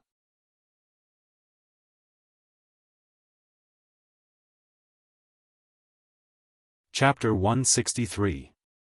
The next day, Wu Ming started breakfast under Erica's greeting. Because of Wu Ming's special permission, and Erica was not a superficial person, the two naturally ate at the same table. Then, because of the strange atmosphere, Wu Ming couldn't help but ask. "Erica, why are you looking at me all the time?" Wu Ming looked at Erica's sapphire-like pupils. "I can't help it. Although I also thought that you, Wu Ming, could defeat Salvatore, I didn't expect you to defeat him so easily and even knock him unconscious." Wu Ming couldn't help but remember how Wu Ming knocked down Salvatore with Giant and Phoenix yesterday. After Wu Ming asked, "Do you want to continue?" Wu Ming found that Salvatore had fainted. After all, Wu Ming could launch an attack from above. It could be said that he hit Salvatore's head directly. Even the God Slayer could not remain conscious after being hit in the head with tens of thousands of tons of force. Wu Ming lifted the inherent enchantment, and then a person who claimed to be Salvatore's attendant appeared. Erica told Wu Ming that this was Andre Rivera, Salvatore's confidant. He had the power of a Grand Knight and was the only existence who could rebuke Salvatore. In the information provided by Erica, Salvatore had the title of Deacon Wang in the industry. It could be said that without Andre, Salvatore could only be a warrior instead of the leader of the Southern European Magic Association Alliance. After Andre left the words, "Sorry to bother you, King of Disobedience. He will be fine in 2 days. Don't worry," Andre took Salvatore away. Shaking his head, Wu Ming looked at Erica, who was still looking at him. "You seem to think that I defeated Salvatore very easily, but it's not that simple." Wu Ming put down the knife and fork and wiped the corners of his mouth. "The reason why I can easily defeat Salvatore is that the other party doesn't know my authority, and the other is that I directly knocked him out." "Well, actually, the latter part was the main point. But you did win the battle with Salvatore," Erica said with a smile. "People often don't care about the process, but the result. What's more, the competition before the God Slayers. Please remember this, Lord Wu Ming." Erica was right. Wu Ming also knew that sometimes the result was often more important than the process, but it did not mean that he could be arrogant just because he won against Salvatore. The point is to take him by surprise. There is nothing to say. If Salvatore is prepared, then it will not be so easy to win next time. After that, Wu Ming stood up and walked towards the door. Wu Ming opened the door. "I'm going out to study authority for a bit. I'll be back in the afternoon." With that, the sound of the door closing could be heard. Wu Ming took out the staff of Ain's Ergong and entered the enchantment. Lord Wu Ming. As soon as Wu Ming entered, he saw Satya and Seabass kneeling on one knee to salute him. "Aha," Wu Ming replied. Now, Wu Ming had seen through it. These guardians were loyal to him. Only Demiurgos and Yair Abed could be flexible and would no longer kneel to Wu Ming. Of course, that was only in informal situations. "I need to test my newly acquired power. Prepare in the arena on the 6th floor." "Yes, Lord Wu Ming." Because of the enchantment, only Satya and Seabass, who followed Wu Ming, were here, so some work could only be left to them. Soon, Wu Ming came to the arena. "I am the strongest, the one who holds all victory in my hands. No matter if it's a human or a demon, I will defeat any enemy that stands in my way. Giant with unparalleled divine power, give me your aid." As the words were spoken, the long needle on the stone plate of authority pointed at 2 o'clock. Instantly, Wu-Ming's surroundings changed. A large amount of golden energy continuously surged out of Wu-Ming's body, forming a tall energy giant. The appearance of the energy giant could not be seen clearly, as if it had been pixelated. The giant's muscles were ligated, and only the lower half of its body was covered by a golden energy battle skirt. The rest of its body was naked. Wu-Ming floated in the head of the energy giant and looked down. So that's how to use the giant incarnation. Then, Wu-Ming continued to chant. All evildoers, be afraid of my power. Now, I will have the majesty of 10 mountains, the power of 100 rivers, and the strength of 1,000 dragons. The majestic me will raise the mark of a fierce dragon. The short needle on the stone plate pointed at 1 o'clock. Instantly, the golden energy giant that enveloped Wu-Ming changed. A long dragon tail grew out from behind him, and golden energy dragon scales were densely arranged on the giant's naked skin. His hands and feet became fierce and sharp, and his face that couldn't be seen clearly instantly became real, like a dragon's head, with a pair of fierce dragon horns growing out of his head. At this moment, the golden energy giant had completely turned into a golden energy dragon man. Wu-Ming tested a few other authorities, and the results were different from what he knew. As expected, so the power of authority is not just that. Although these authorities have become my noble phantoms, I still can't completely control them. I still need to train. After all, this was a super high-level spell that Pandora and Epimetheus had set up that affected the whole world. If it was placed in the shape moon world, it could be said to be more powerful than magic. Wu-Ming could not help but think of the night when he was called the God Slayer. After Wu-Ming fell asleep, as if he was dreaming, Wu-Ming came to a place that was completely white. Wu-Ming took 2 steps and stopped. Master Wu-Ming, someone used an unknown great spell to bring your spirit to this place. Kalas was a noble phantasm that was connected to Wu-Ming's soul, so naturally, she could come with Wu-Ming. If you want to play tricks, don't blame me for not holding back. Wu-Ming said to the air around him. Wah, don't hit me. Suddenly, a seductive female voice was heard. Wu-Ming turned his head and saw a cute loli with a child's face and body. Her purple waist-length hair was tied into 2 ponytails with a white hairband behind her back.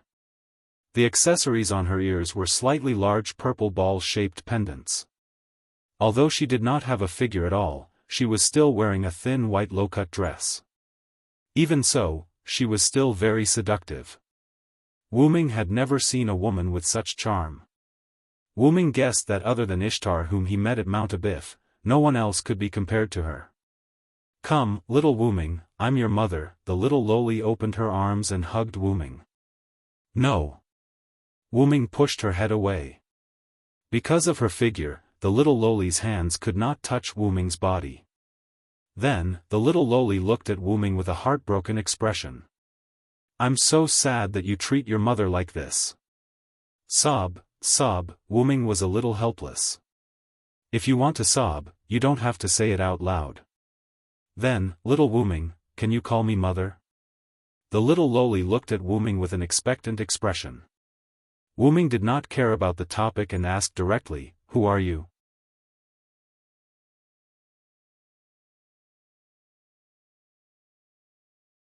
Chapter 164.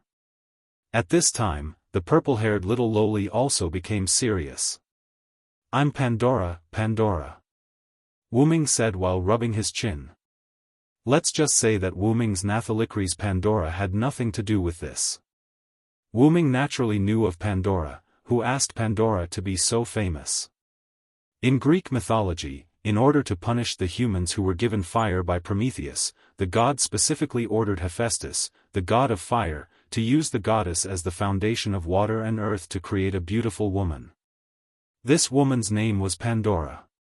Every god gave Pandora something, causing Pandora to become a perfect woman. The gods married her to Epimetheus, the younger brother of Prometheus. Then, the gods gave Pandora a box. Driven by curiosity, Pandora opened Pandora's box, which released disasters, plagues, and scourges. Although Pandora closed the box in time, the disasters, plagues, and scourges had already escaped. Only the hope given by Athena remained. Then, what were your thoughts when you created the god slayer, Pandora? Wu Ming looked at Pandora fiercely and directly began to question Pandora. Pandora was stunned for a moment, then her eyes turned red, tears flowed down, and she began to cry. Looking at Pandora who began to cry, Wu Ming was a little panicked.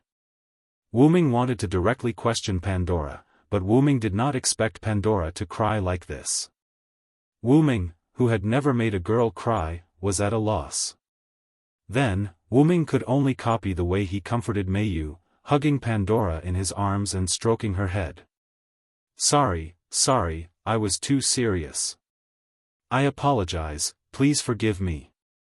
Wu Ming looked at Pandora rather sincerely. Pandora also looked at Wu Ming with tears in her eyes. Then, Pandora somewhat choked and asked, Really, yes, I'm sorry, it's my fault, please forgive me.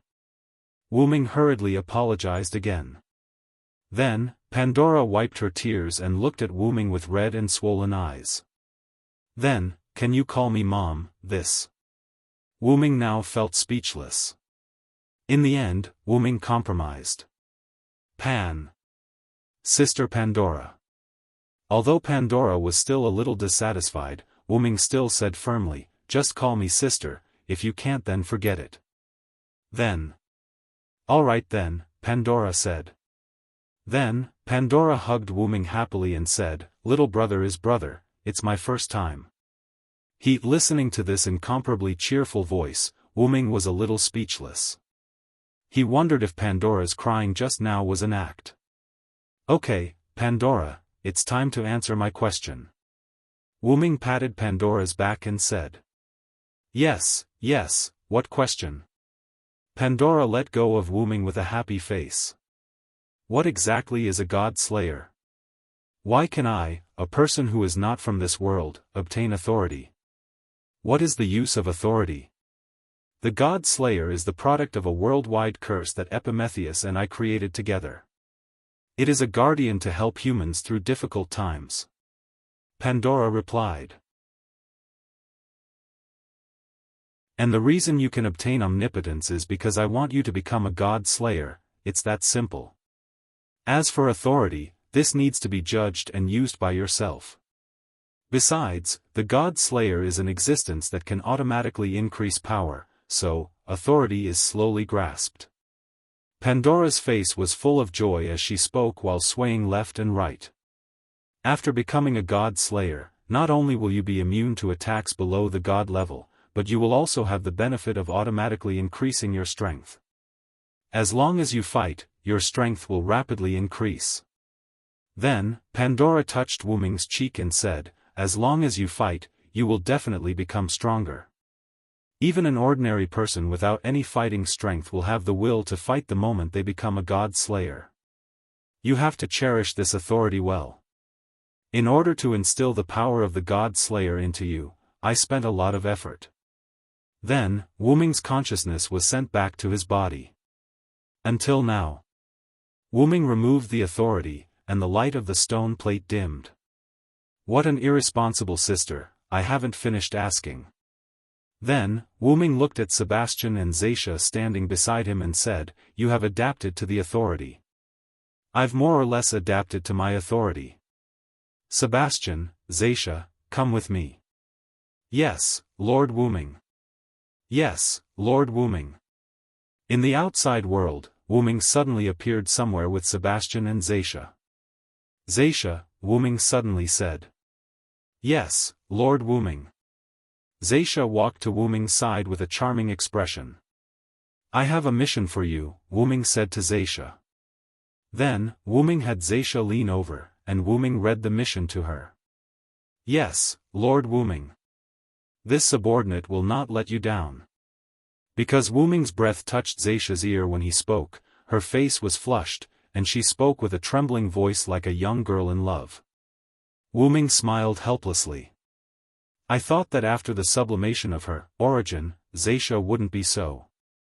Her personality wouldn't change. Remember, don't kill anyone if you can. Although your weakness has been uprooted, it's still best not to cause trouble. Yes, I understand, Lord Wuming. Zaisha bowed, then turned into a black shadow and left. Sebastian. Wuming looked at Sebastian. Here. Sebastian placed his right hand on his heart and bowed to Wuming. Stay by my side and be my butler. Yes, Lord Wuming. Although Zaisha and Sebastian had undergone the baptism of their origin, they did not seem to have changed at all. Zaisha was still wearing her purplish-black princess dress with a cake-like hem. Sebastian was still wearing his black butler suit. It could be said that neither of them had changed in terms of appearance or temperament.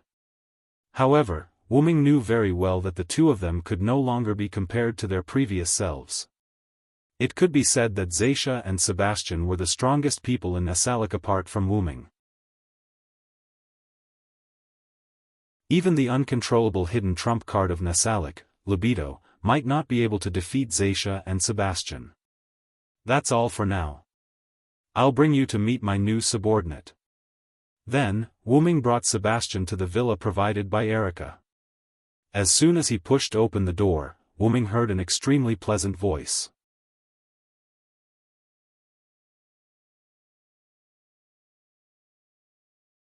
Chapter 165. Wuming pushed the door open and entered. What he saw was Erica entertaining an exceptionally beautiful girl. The girl looked about 20 years old. She had long golden wavy hair shining with brilliance. She looked very beautiful, and her skin was white and delicate. Her clothes were matched with a white coat, a short knitted dress and pants under the coat, and black boots. You must be the seventh god slayer, Sir Wuming. I am Alice Louise of Nefar. Nice to meet you, Sir Wuming. Alice spoke in a calm tone. Coupled with Alice's perfume-like noble temperament, Wuming couldn't help but take a second look. Ahem, Sir Wuming, it's almost time for you to answer Princess Alice's question. Erica said with some displeasure. After all, such a great beauty is in front of you every day, but you choose to look at someone else, although that person is indeed beautiful. I see. It's nice to meet you, Your Royal Highness Princess Alice. Wuming said with an elegant aristocrat's salute. In the information provided by Erica, there was this Princess Alice. Duke Godding's daughter, known as Princess Alice to the outside world, became the Speaker of the Sage Council of Greenwich at the age of 16. Now, she stepped down from the position of the Speaker of the Sage Council of Greenwich and was the current special advisor. Because of her extremely high magic talent, she was also known as the White Witch G. Speaking of this White Witch G, she was amazing. She was a genius girl who could fight the God Slayer with wisdom and courage. The British God Slayer, Alexander Gascoigne, was known as the son of the Black Prince Yarek. The Black Prince was once driven out of the United Kingdom by the White Witch G, Princess Alice, and Erica's uncle, Paul Brantley. Because his authority was inclined to support and character, the Black Prince did not entangle too much with Alice and Paul but chose to retreat. Not only did this bring benefits to Alice, but it also gave Paul, a Grand Knight, an unsurpassable reputation. The story of the Witch G and the Grand Knight working together to fight against the God Slayer and successfully driving him away was widely known by magicians. It was also because of this that Alice was called the Princess and Paul became the commander of the Black Cross. As a God Slayer himself, Wuming naturally knew how terrifying a God Slayer was. Even if the Black Prince Yarek, the God Slayer, didn't have a strong combat ability, he shouldn't be underestimated. Moreover, it was mainly Alice's wisdom that played a role. Paul was only a supporting force. To be able to use her wits and the power of a Grand Knight to chase away a God Slayer was already a testament to Alice's shocking intelligence.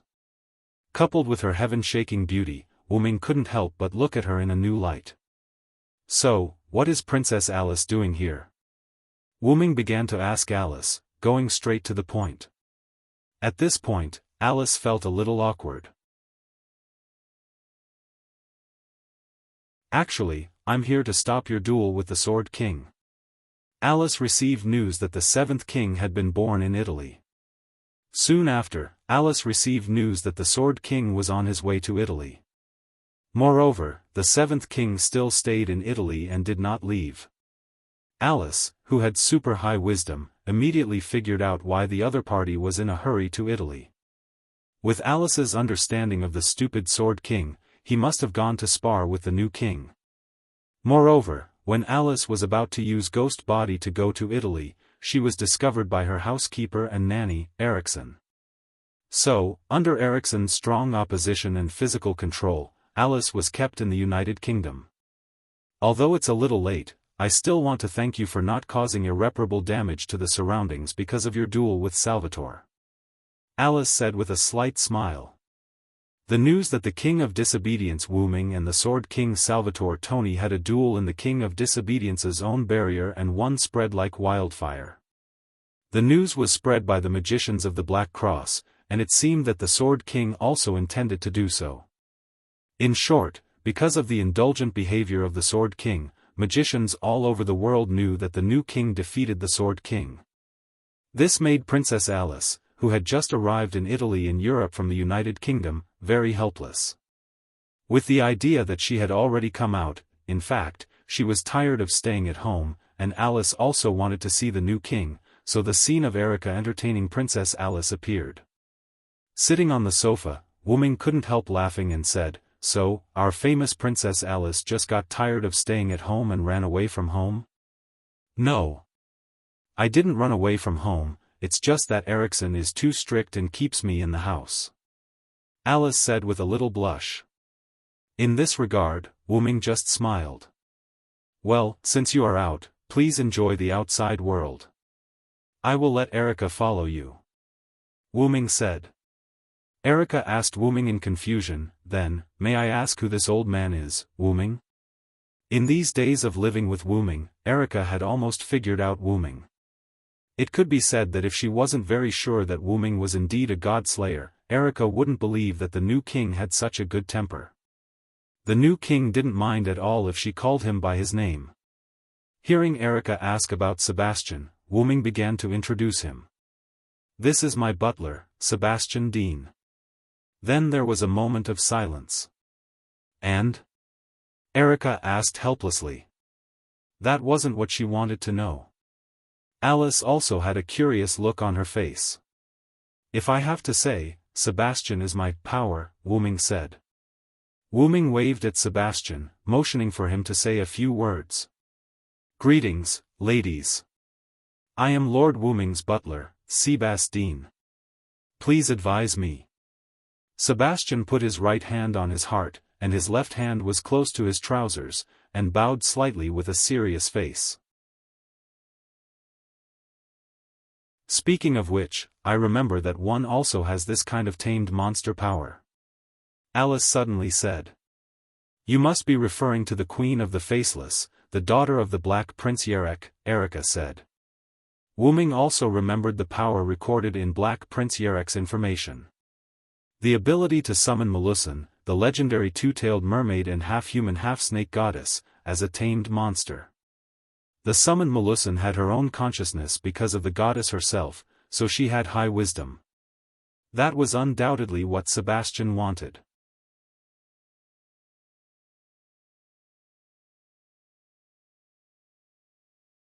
Chapter 166. Thinking of this, Wu Ming shook his head and said, "Even so, Sebastian is not a familiar." After looking at Erica, Wu Ming looked at Alice and continued. "In terms of strength alone, Sebastian is almost comparable to any of the god-slayers." As soon as these words came out, Erica and Alice were a little surprised. The reason why the god-slayers were called god-slayers was that in addition to having the authority to kill the god of death, they also had a super high level of physical defense. The god-slayer had a magic immune body that was immune to divine attacks, and the body of the god-slayer also had super high endurance in terms of defense against physical damage. At the very least, they would not be injured under a series of conditions that were fatal to humans, such as being stabbed with a knife and jumping down from a high-rise building. As for large-caliber sniper rifles, it was hard to say. After all, no one dared to use a sniper rifle to experiment on the God Slayer, and the magicians disdained and dared not use sniper rifles on the God Slayer. In case the God Slayer did not die, then they would face a punishment more terrifying than the catastrophe and the God of disobedience. No country or organization would be able to bear such a burden. When the Far East Island invaded China in the mid-19th century, they contradicted the second God Slayer, the Wuxia King of China, Luo Hao. As a result, the Wuxia King single-handedly attacked their home base, grabbed their official government leaders, and directly caused the failure of the invasion war. At that time, they used the top magic weapons at that time, and the power of the entire country could not stop a God Slayer. Since then, no one had underestimated the God Slayer. Even the kindest Madame Aisha, who did not want to fight, could not be underestimated. This was because the God Slayer had the power to cause trouble. Once he caused trouble, it would be as troublesome as several God Slayers combined. Alice and Paul could join forces to repel the God Slayer, Black Prince Yerek. Firstly, the series of events that Black Prince Yerek had done were too excessive, causing the dissatisfaction of almost all the magicians in Europe. Secondly, Yerek claimed that he was different from other God Slayers and was a person who fought with his brain. In addition, he lost to Alice in wisdom, which led to Black Prince Yerek's departure. It could be said that if Yerek really wanted to deal with Alice and the others, he would do it even if it was troublesome. It could only be said that Alice had already figured out the Black Prince's personality. She knew that if she could outsmart him, he would not continue to pester her for the sake of his dignity. If it had been any other God Slayer, they would have charged at Alice with their own power, even if they had lost in terms of intelligence. "Sir Wuming, you are exaggerating." Sebastian bowed to Wuming. Wuming had told Sebastian and Sebastian about this world when they were practicing their authority in the underground tomb of Nasarick, so Sebastian knew about the God of disobedience and the God Slayer in this world. "Don't underestimate yourself, Sebastian." Wuming looked at the humble Sebastian and continued, "You should know that you are now my subordinate god. Even if you can't defeat me, you might still be able to win against someone who can't restrain you." Wuming was right. After the baptism of Origin, Sebastian could now become a dragon. Not only that, but he was also a dragon close to Wuming, which contained a trace of the power of Origin. As long as it was not the kind of authority that could slay a dragon, basically no one could kill Sebastian, who had a strong body. Speaking of dragon attributes, Wuming's attributes had to be talked about. Without the dragon attribute added by the servant, Wuming's Origin dragon bloodline was no longer a dragon attribute. The Origin dragon was just an addition of the word dragon to its appearance and name. As a creature born from the world's origin, how could there be any power that could restrain it? Therefore, the Origin dragon itself was Wuming's greatest advantage, a strong body that surpassed everything else, adaptability from all time and space, and no creature or device that could restrain it. If one had to say, the black mud with the smell of Wuming's hometown that restrained Wuming was the weapon that restrained Wuming. "You're right, Lord Wuming." "I was stupid," Sebastian said. Wuming waved his hand and said, "It's not your fault. After all, you just obtained this power. You can feel it after using it once. Forget it, Sebastian. Go and prepare dinner," Wuming said with a headache. "Yes, Lord Wuming." Sebastian left. Then, Wuming looked at Alice and Erica with a look of disdain. "This is really troublesome. Anyway, you can think of Sebastian's origin however you want. You can think of him as my subordinate god or as my power. That's it," Wuming said with a little temper. Then, he leaned back on the sofa. Erica and Alice looked at each other, and then they both smiled. "You're really like a child, Wuming," Erica teased. "I didn't expect Lord Wuming to have such a cute side," Alice said. Because Alice and Erica were old friends, Erica had told Alice about Wuming's easygoing personality, which was why Alice was so presumptuous.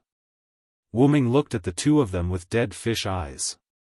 Since he stopped using the body of a servant, Wu-ming's temperament had changed back to that of a teenager. Even though he had been active in Connaught, Britain, and Uruk for nearly 50 years, Wu-ming still had the mentality of a teenager. Actually, if one really had to say, Wu-ming could be considered a problem child. His time as a servant was only slightly affected by his rank and origin at that time. By the way, Alice, you should have other purposes for coming to me, right? Wu-ming ignored the two's teasing and suddenly changed the topic. Alice and Erica also stopped teasing. Then, Alice said to Wu-ming, "Wu-ming, Sama, do you know about Gorgon Stone?" "Gorgon Stone?" Wu-ming muttered. Then Wu-ming asked, "Is it the Gorgon in Greek mythology?" "Yes." Alice said, then looked at Erica, motioning Erica to answer for her. Erica nodded and said, "This is the case, Wu-ming. Alice once made a prophecy about Gorgon Stone, and the result was not good. When there is no moon and stars, darkness will cover the earth. At that time, human beings will not be able to survive," Erica said. Alice is a witch with the ability of spirit vision. Her prophecies have never failed. Wu-ming sneered at that. "So, how about I break the prophecy this time?"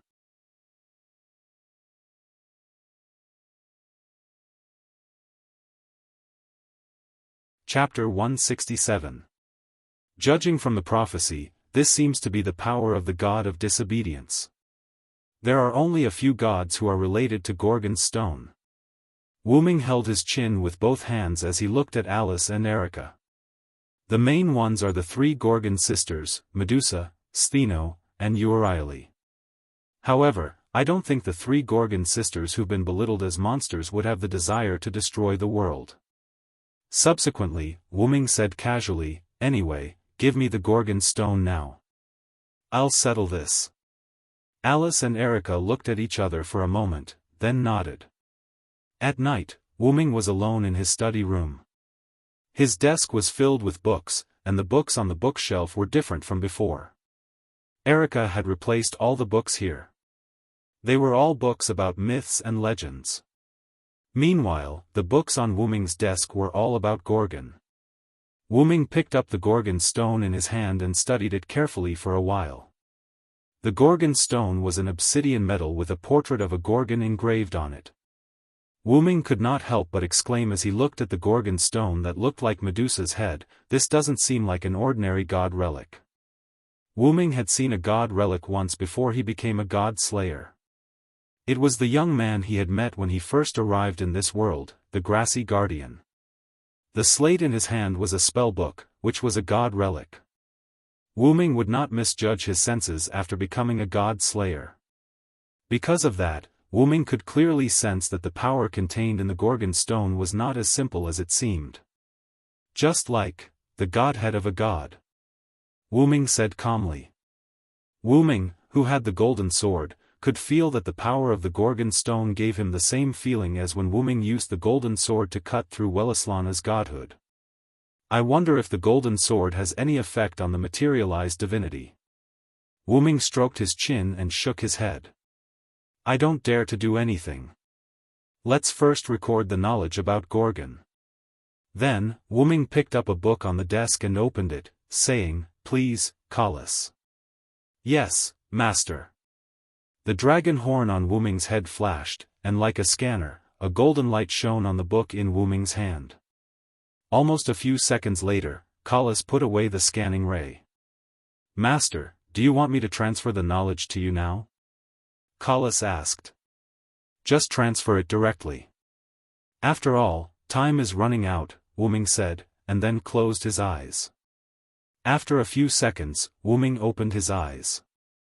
"No matter how I look at it, I feel that it's great to have you here, Kalas." Wu-ming smiled. "That's just because you're lazy, master," Kalas said with a helpless tone. After all, Wu-ming had a photographic memory now.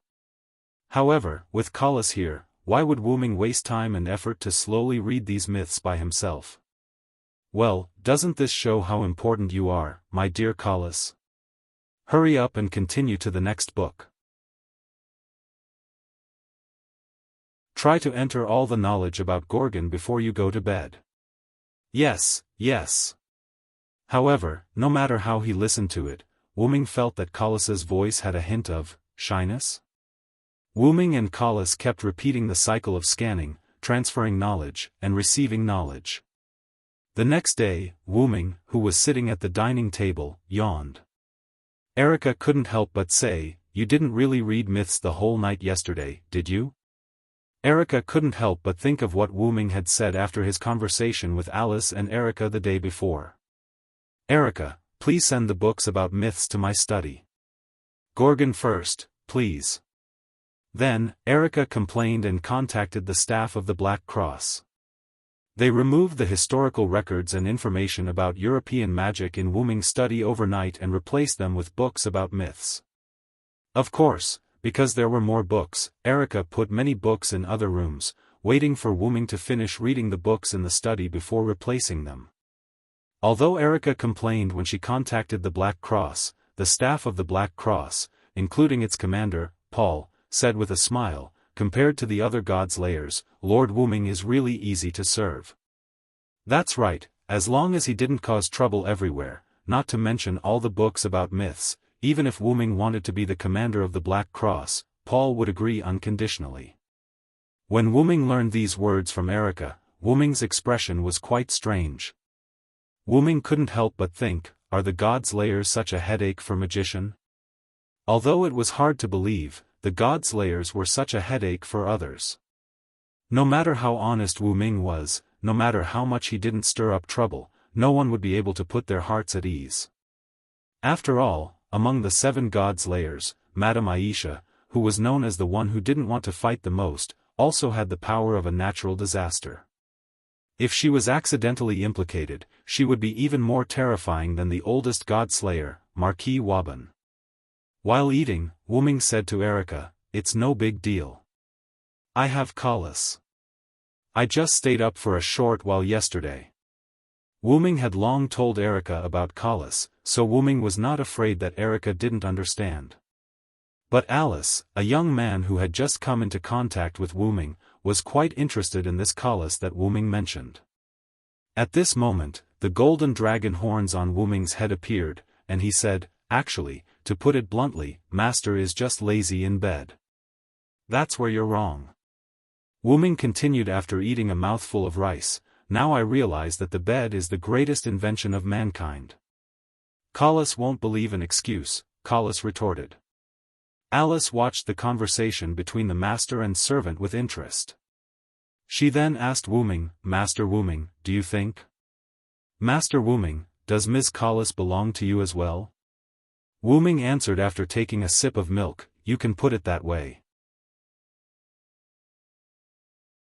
You can think of Collis as a super high-level god relic that has its own consciousness." In reality, Wuming was right. Wasn't Collis, who was connected to Wuming's soul and had become his relic, Wuming's authority? Since he was known as the god of disobedience, wasn't his tool a god relic? "Master Wuming, you're such an interesting person." Alice smiled. It could not be helped. It was impossible for Wuming not to be special. After all, he was a god-slayer known as the god of disobedience.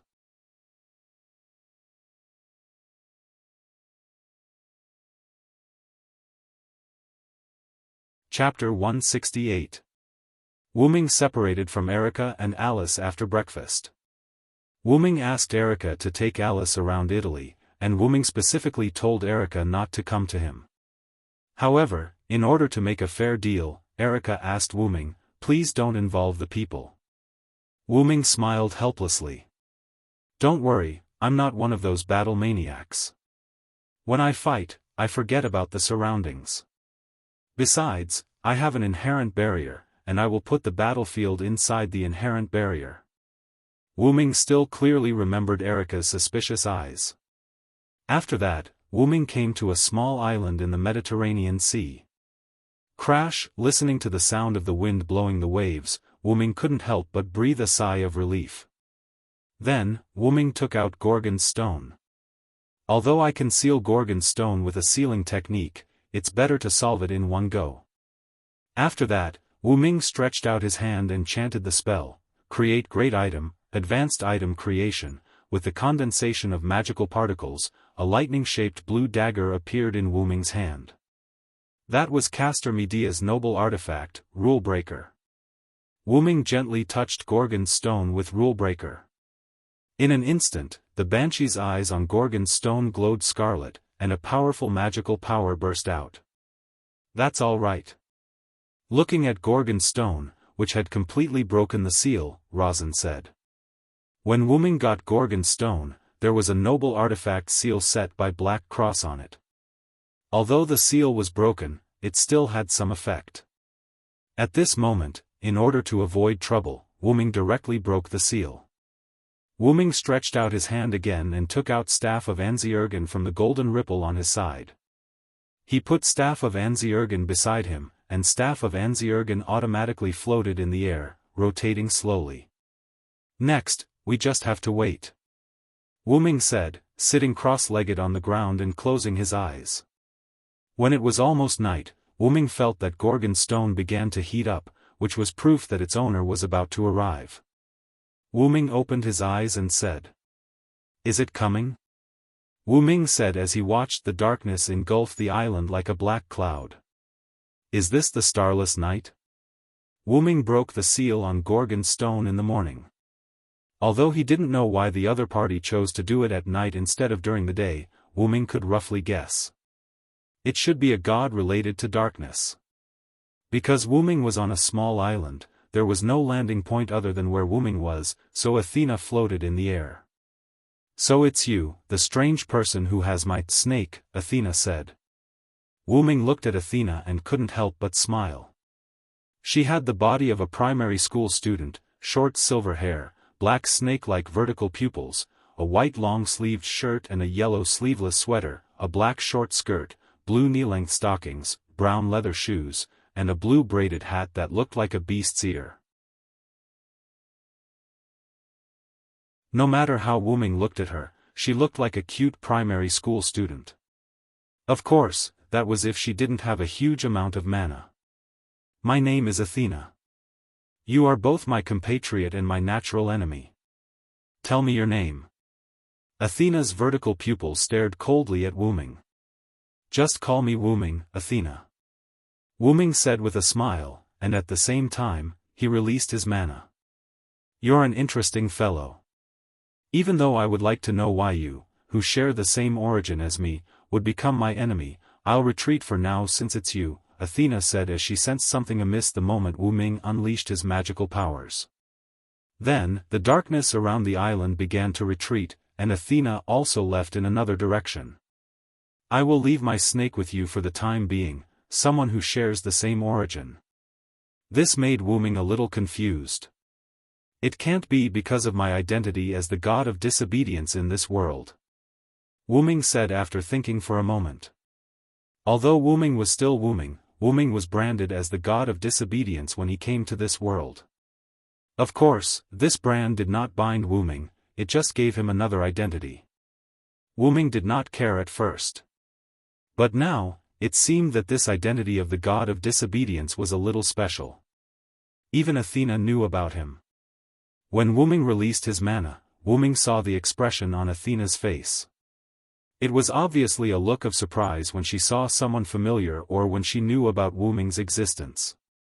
Seriously, giving me such a headache every day.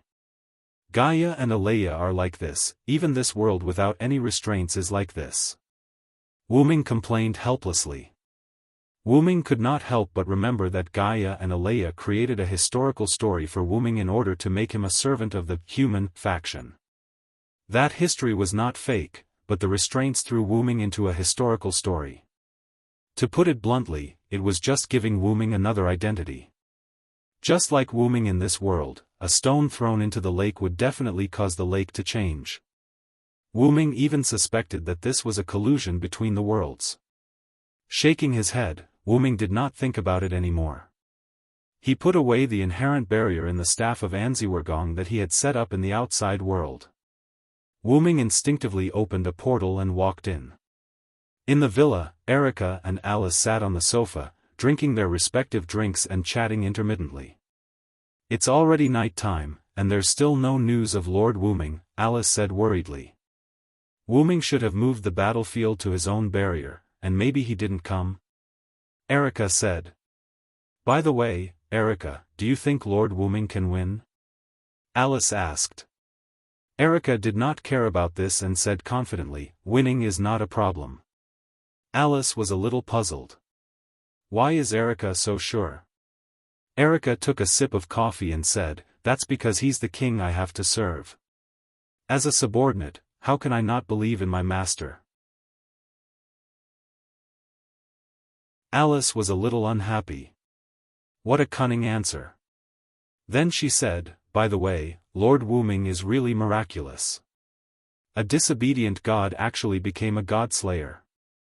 This is something that has never happened since ancient times. At this moment, Alice was suddenly stunned. Light flowed in her eyes as if she was playing something. Alice? Erica noticed that something was wrong with Alice. She quickly put down the coffee in her hand, stood up, and walked toward Alice. Could it be? Spirit vision has been triggered? Erica was indeed a genius of the Red Cross and Black Cross. She immediately noticed Alice's current state. At this moment, a black-purple portal opened, and Wu-Ming walked out of it.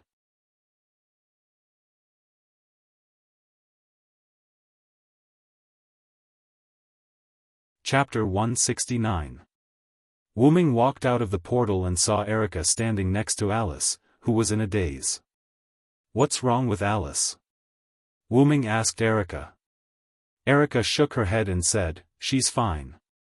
Alice merely triggered her spirit vision. Spirit vision had two modes, active and passive. The prophecy of the starless moon in Gorgon stone was precisely what Alice had predicted by activating her spirit vision. Clearly, her spirit vision was passive this time. Wu-Ming walked to Erica's side. Looking at the dazed Alice, he mumbled, is there a new prophecy? It was also at this moment that Alice's eyes regained their luster. This meant that her spirit vision had ended. How is it, Alice? Did something new happen? Erica asked as she bent down in front of Alice as soon as it was over. Alice glanced at Erica, then looked at Wu-Ming. Lord Wu-Ming? Alice looked at Wu-Ming in a daze. Seeing that something was wrong with Alice, Wu-Ming hurriedly shouted, Alice! Alice! As if Wu-Ming had been awakened, Alice's body swayed violently. As if Wu-Ming had short-circuited, Alice's body became unstable as if she was about to disappear. Just as she was about to fall, Wu-Ming instantly appeared beside Alice and hugged her. Lord Wu-Ming, I'm sorry. It seems that I won't be able to tell you a new prophecy here, Alice said as she lay weakly in Wu-Ming's arms. Is it the side effect of spirit vision that's causing your spirit body to become unstable? Wu-Ming asked. Don't worry. After saying that, Wu-Ming closed his eyes. On the stone plate in his heart, the long needle instantly moved to the 12 o'clock position. It was a mage wearing a long robe whose face couldn't be seen clearly. The stone plate lit up. Then, Wu-Ming seemed to have obtained a supreme divine power. His body flashed with a golden light, and his eyes emitted a golden light. Like a big golden light bulb, Erica and Alice in Wu-Ming's arms couldn't help but squint their eyes. Is this Lord Wu-Ming's power? Alice, who was in Wu-Ming's arms, asked weakly. Yes, this is the mage's incarnation, which evolved from Wu-Ming's youth's incarnation. The young man's incarnation had a powerful power of speech, it could bless human beings, gain power from human beings, and it also had a very important thing, blessing. Naturally, the magician that evolved from the youth also had the ability to grant protection to others. It's coming, Alice. After saying that, Wu-Ming's face slowly moved towards Alice. Wait, no. Wu-Ming, Sama. Alice, who had never experienced such a thing, closed her eyes with a red face. Then, just when Alice thought that Wu Ming was going to kiss her, there was nothing wrong with her lips, only her forehead. Alice opened her eyes and saw Wu Ming's forehead tightly pressed against hers. Wu Ming's big golden eyes looked at Alice with a hint of a smile. Alice was a little embarrassed, and her face instantly became more rosy. "Focus, close your eyes, I'm going to give you a blessing." Wu Ming reminded her. "Yes. Yes," Alice said with a red face. Then, Alice closed her eyes and began to receive Wu Ming's blessing. A steady stream of huge magical power was transmitted to Alice's body through her forehead. In an instant, the magical power was transformed into vitality, replenishing Alice's weak body.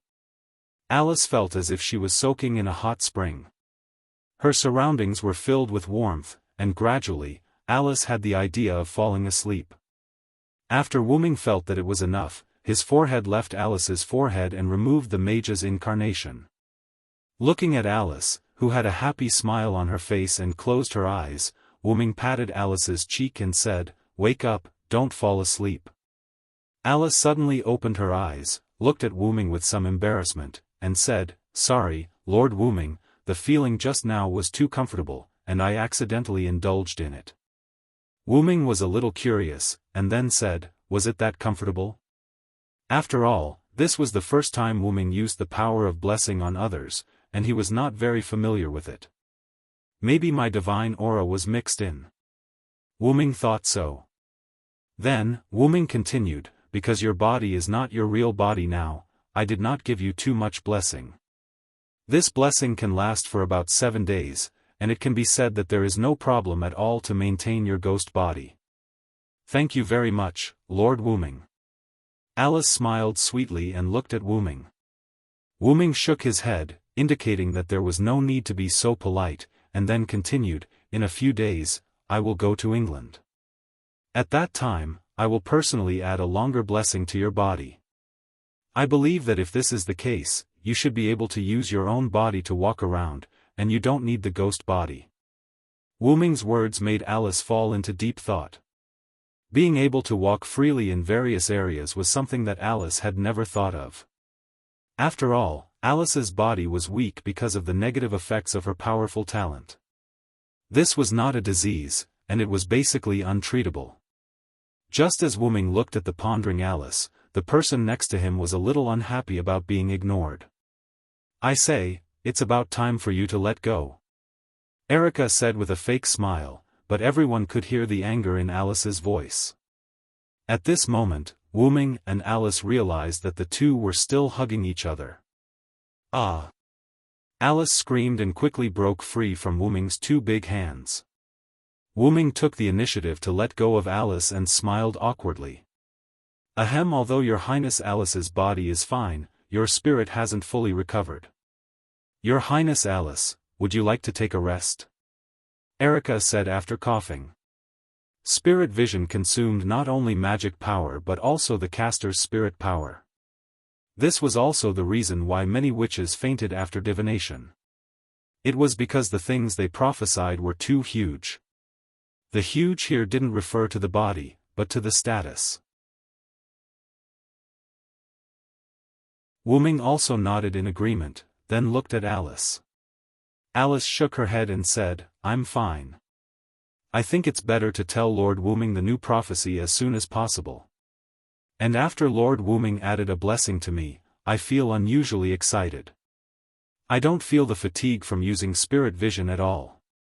With that, Alice jumped up and down like a little girl to show that she was completely fine. Seeing that Alice had said so, Wu Ming and Erica didn't insist.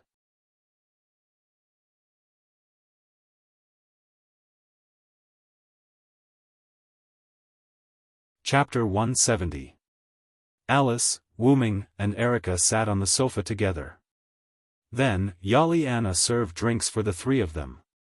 Wu Ming and Erica both looked at Alice quietly, waiting for her to say the prophecy. The starless night was broken by the legendary dragon. The earth withered, the sea dried up, and the world fell into a dead silence. The divine saber and the holy sword collided, and the hero and the demon king confronted each other, Alice said. I saw a brave man with a divine sword and a demon king with a holy sword in Japan. Every blow had supreme power. The sky was torn apart, the earth was torn apart, and the sea was burned to dry up. As if she had remembered the scene she saw in the prophecy, Alice's body trembled a little as she said. Wu Ming grabbed Alice's hand. As if she had found a life-saving straw, Alice calmed down. Don't think about that for now, Alice. You saw a scene that was too long in the timeline or too high level. It's not something you can bear right now, Wu Ming comforted her. Then, Wu Ming, Alice, and Erica began to think about the meaning of this paragraph. Let's see how the legendary dragon broke the starless night. The starless night should refer to Athena. Then, does this legendary dragon refer to Wu Ming? Erica said. Wu Ming shook his head and said, not necessarily. Athena came today, but she might not have the confidence to attack me. After I said something to Athena, she left on her own. At this moment, Erica said excitedly, wait. You didn't kill Athena? At first, when Wu Ming returned, Erica didn't ask him if he had killed Athena because of Alice. However, Erica still had confidence in Wu Ming, so she didn't ask again. Looking at the agitated Erica, Wu Ming smiled. Isn't that normal? I'm not in urgent need of authority to increase my strength, and Athena shows no signs of declaring war on me. Isn't this a good result? Wu Ming found that the power of Wells Lana and Mekl was enough for the time being. It should be said that even if it was only Wells Lana's power, after being sublimated into Wu Ming's noble phantasm, Wu Ming could be regarded as an existence that could do whatever he wanted. As such, there was no need to overly pursue power. Wu Ming was an origin dragon. As long as he was accelerated by external forces or waited until he reached adulthood, Wu Ming's power would naturally undergo a qualitative change. Pursuing power was nothing more than an act of Wu Ming to protect himself during his childhood. There was no need to overdo it. Erica sighed and said unhappily, forget it. You're the king. You call the shots. Looking at the unhappy Erica, Wu Ming comforted her. Don't worry, Athena is now lacking a divine spark. Even if she stays on the ground, it won't affect time. Alice covered her mouth and laughed. Lord Wu Ming is really magnanimous. This is called confidence. Wu Ming shrugged. Ahem. So, if the legendary dragon isn't Wu Ming, then who is it? Everyone pondered. The legendary dragon should be referring to myself. Breaking the starless night shouldn't be referring to what happened today. After all, Athena retreated of her own accord and didn't fight. At present, the Gorgon stone is still in my hands. The legendary dragon breaking the starless night is likely to happen in the future. Wu Ming thought. Let's not talk about this for now. Have you noticed that the demon king with the holy sword is likely to be the god slayer? Because his speculation was almost done, Wu Ming began to change the topic. According to the saying, the confrontation between the hero and the demon king, if the demon king refers to the god slayer, then the hero with the divine sword refers to the god of disobedience, Erica said. And the series of disasters mentioned later are likely to be caused by the descent of the god of disobedience, but it can't be ruled out that it was caused by the god slayer, Alice added. The problem now is the identity of the hero with the divine sword and the demon king with the holy sword. It's easy to find the god slayer with the holy sword. After all, there are only 7 god slayers.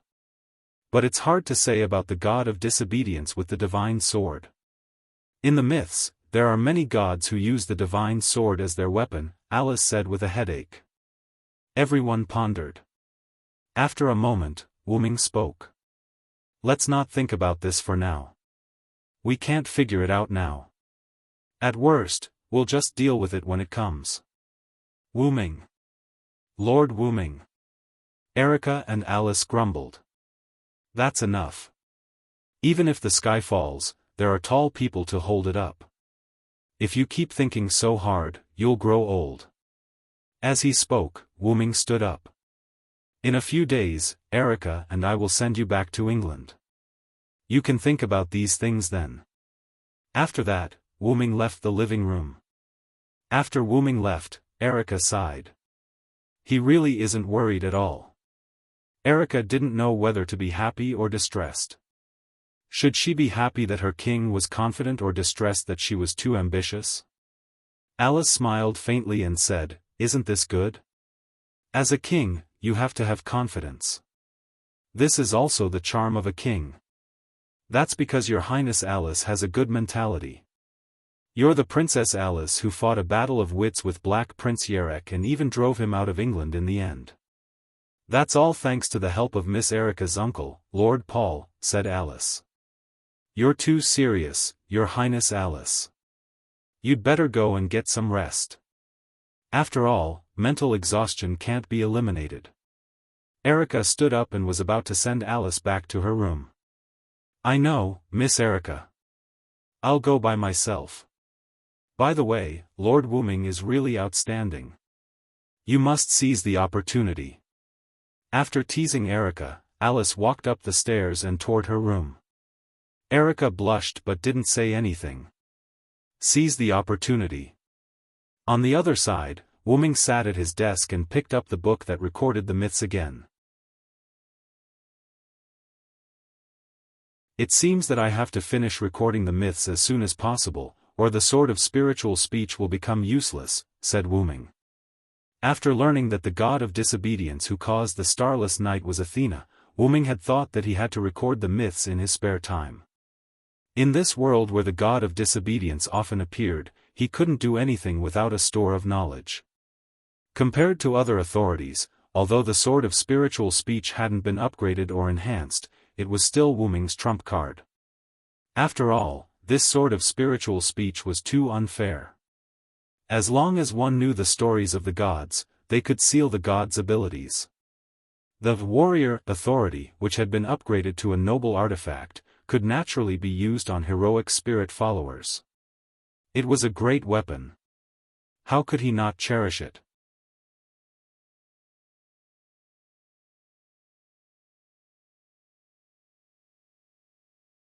Chapter 171.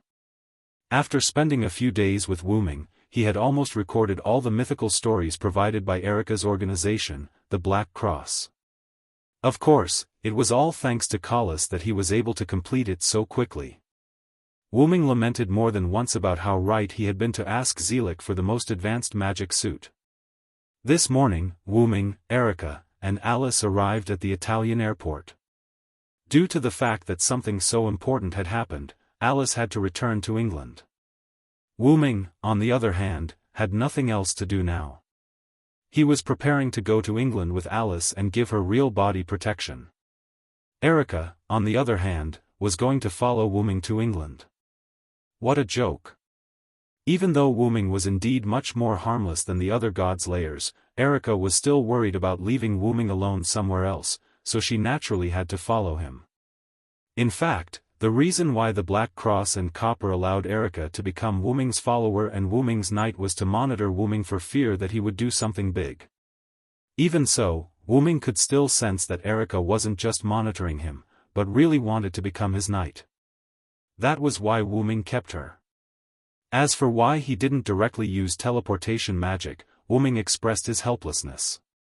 The constitution of the gods' layers was to repel all magic spells below the divine level, be it beneficial or harmful. Although teleportation magic spells that entered the body could work, it was obvious that teleportation magic couldn't be carried out in the body.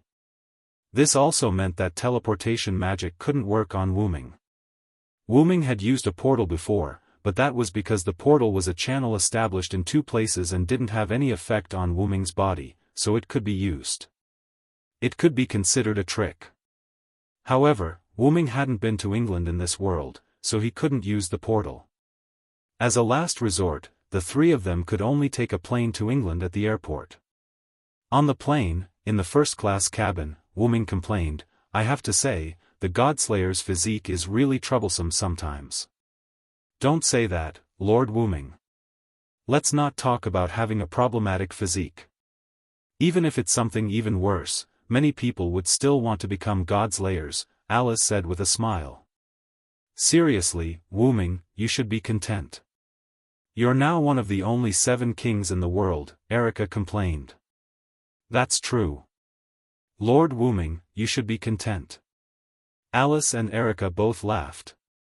However, Wu Ming stared at Alice. What? What's wrong, Lord Wu Ming? Why are you looking at me like that? Alice blushed a little, her hands clasped together awkwardly. It's nothing. I just feel that Alice is really beautiful now. Wu Ming smiled. Huh? Why? Why do you say that, Lord Wu Ming? Alice blushed slightly as she spoke with some shyness. Because you're very similar to a friend of mine, Wu Ming said. Rather than a friend, she's more like a confidant.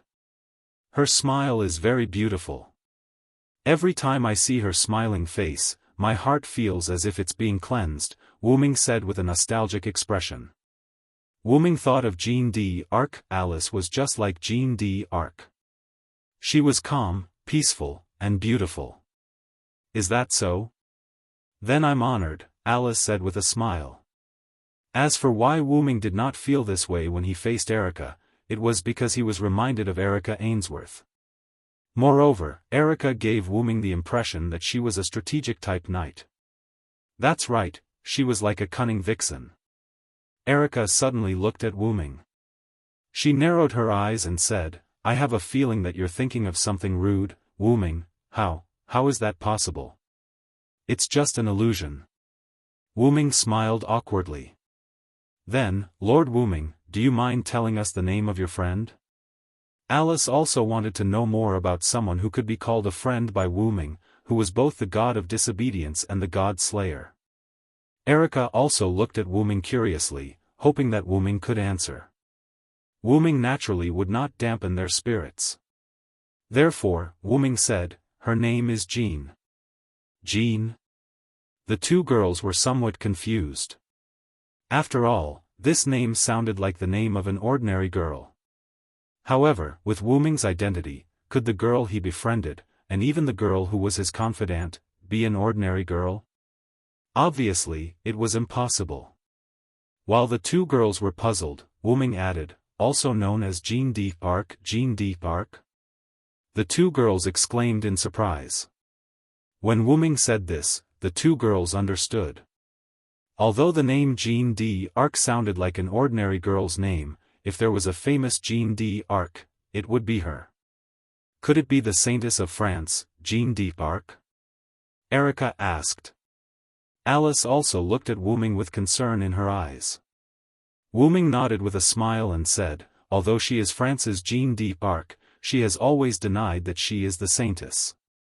Ever since I led the people to war, from the moment I raised the flag, my hands have been stained with blood. This is what she once said to me. Because Jeanne d'Arc was canonized hundreds of years after she was executed, logically speaking, she should not have said such a thing. But after all, Wu Ming's origin was mysterious, so the 2 girls did not ask how Jeanne d'Arc knew that they were the Saintess. Then, with the feeling of the plane sinking, the 3 knew that they were about to arrive in England, so they did not discuss anything else. After getting off the plane, a tomboy walked towards the 3 of them. Looks like someone is here to pick me up. Alice smiled. The tomboy in front of Alice walked over and said to Wu Ming, you must be the king of disobedience, Lord Wu Ming. I'm sorry for the trouble my young lady has caused you. Erickson bowed to Wu Ming apologetically. That's not the case. I actually quite like Alice, Wu Ming said politely. Erickson seemed to have understood something, and his pupils shrank. Then he said, although I am very happy that Lord Wu Ming and Miss Alice got married, now is not the time to celebrate. Marquis Warban is here. Marquis Warban? Alice and Erickson were shocked. Wu Ming frowned and thought for a moment before saying to Erickson, he's here to see me, right? See you? Lord Wu Ming? Ericsson and Alice were both confused. After all, Wuming and Warband did not have any direct contact, so logically speaking, the two of them should not be related. Alice thought of something and quickly said, "Could it be the Gorgon stone?"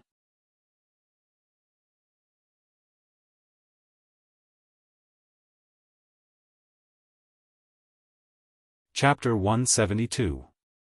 It was an ordinary car. Ericsson was in the driver's seat, Alice was in the passenger seat, and Wuming and Erica were in the back. After a simple explanation of the situation, Ericsson brought the three of them into the car. No one spoke in the car. Firstly, it was because of Marquis Woban. Secondly, it was because of the oppressive atmosphere. Going back to the topic Alice had mentioned earlier, Woban was here for the Gorgon stone.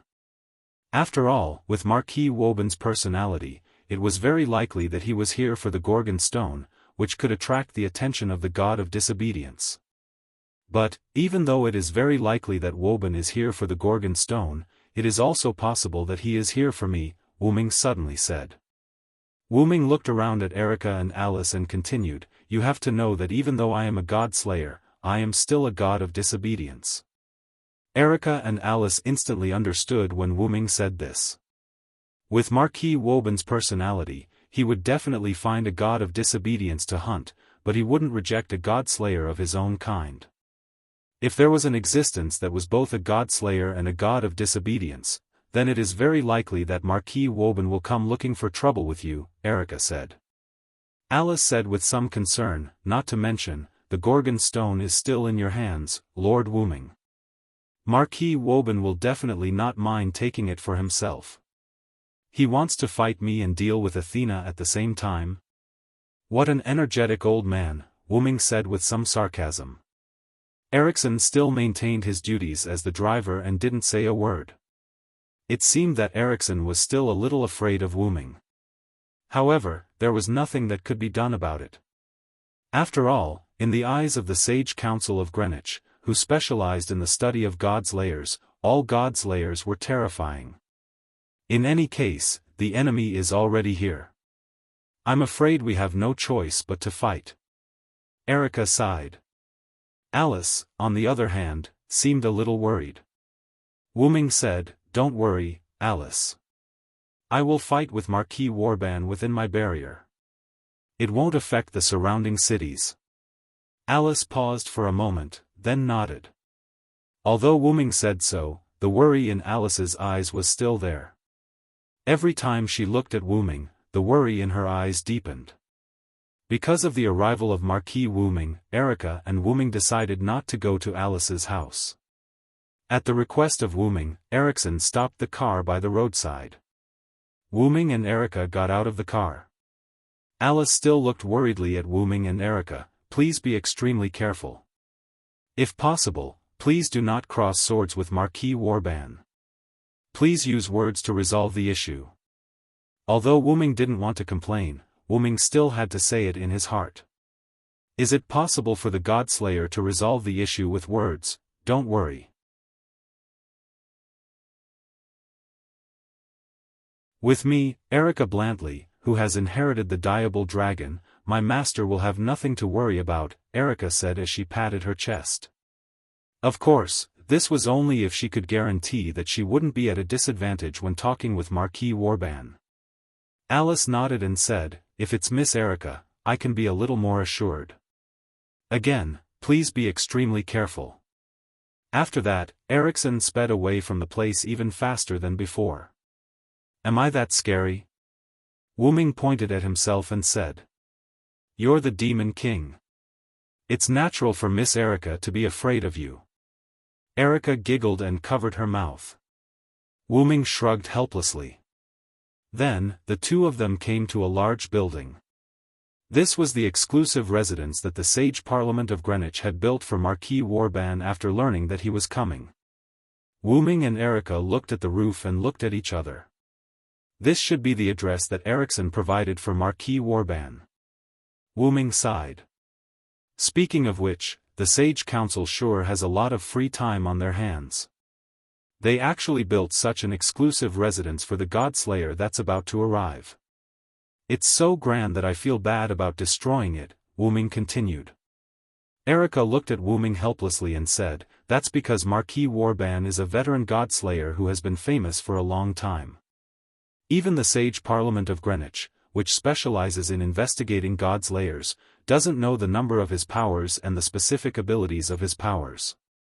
Because the Sage Parliament of Greenwich was established in the middle of the 19th century, and Marquis Warban killed a godslayer in the early 18th century, even the Sage Parliament, which specialized in God's layers, didn't know about Marquis Warban's powers. You must be careful, my lord. Don't worry. Even so, I don't think I can lose. After all, I'm the master of the Red Devil, Diable Rouge, Wu Ming joked. As expected of my lord. This is a master worthy of my service. The corners of Erica's mouth curled up, revealing a brilliant smile. Then, let's go. Let's meet this old man. With that, Wu Ming and Erica stepped into the large building. At the top of the building, a tall and thin old man in a black trench coat was sitting on a throne. A magic array was engraved in the center of the hall, and a girl with long chestnut-colored hair and white ceremonial robes knelt in the center of the magic array. Beside Marquis Warban stood a mage who looked like a corpse and whose face couldn't be seen clearly. He held a crystal ball in his hand and placed it in front of Marquis Warban. Looking at the crystal ball in front of him, Marquis Warban's lips curled up into a smile. His emerald-like vertical pupils exuded a wolf-like gaze. Marquis Warban looked at the Caucasian girl with a silver-white ponytail who was half kneeling with her head lowered. The young girl was wearing a black military uniform with yellow edges. She had a blue-gray striped shawl draped over her shoulders, a matching short skirt, white knee-high socks, and brown high boots. Her silver-white hair was tied into a high ponytail with a thin blue thread. The young girl seemed to be full of exotic charm. Now is the time to show your strength. Don't disappoint me, Liliana Kranikar. Liliana lowered her head even more and said, yes, master. I won't disappoint my lord. With that, the girl called Liliana left. It seemed like she was going to stop Wu Ming and Erica. Marquis Warban looked at the crystal ball with joy and said, let me see how you, the god of disobedience and the god slayer, can break through my servant. Let's use your strength to prove whether or not I need this witch. With that, Marquis Warban's wolf-like green eyes looked at the girl in ceremonial robes kneeling in the center of the magic array. God, the girl prayed.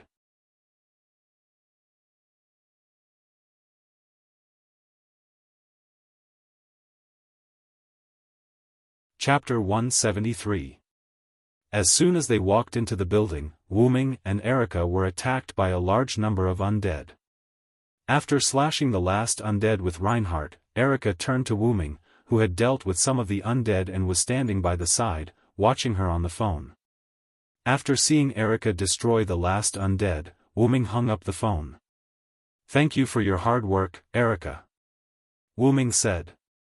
It's my honor to clear the way for Master. Erica said with a charming smile. That may be the case, but these undead are all at the level of Grand Knights. Nominally, they are the strongest fighting force below the God Slayer. Wu Ming was right.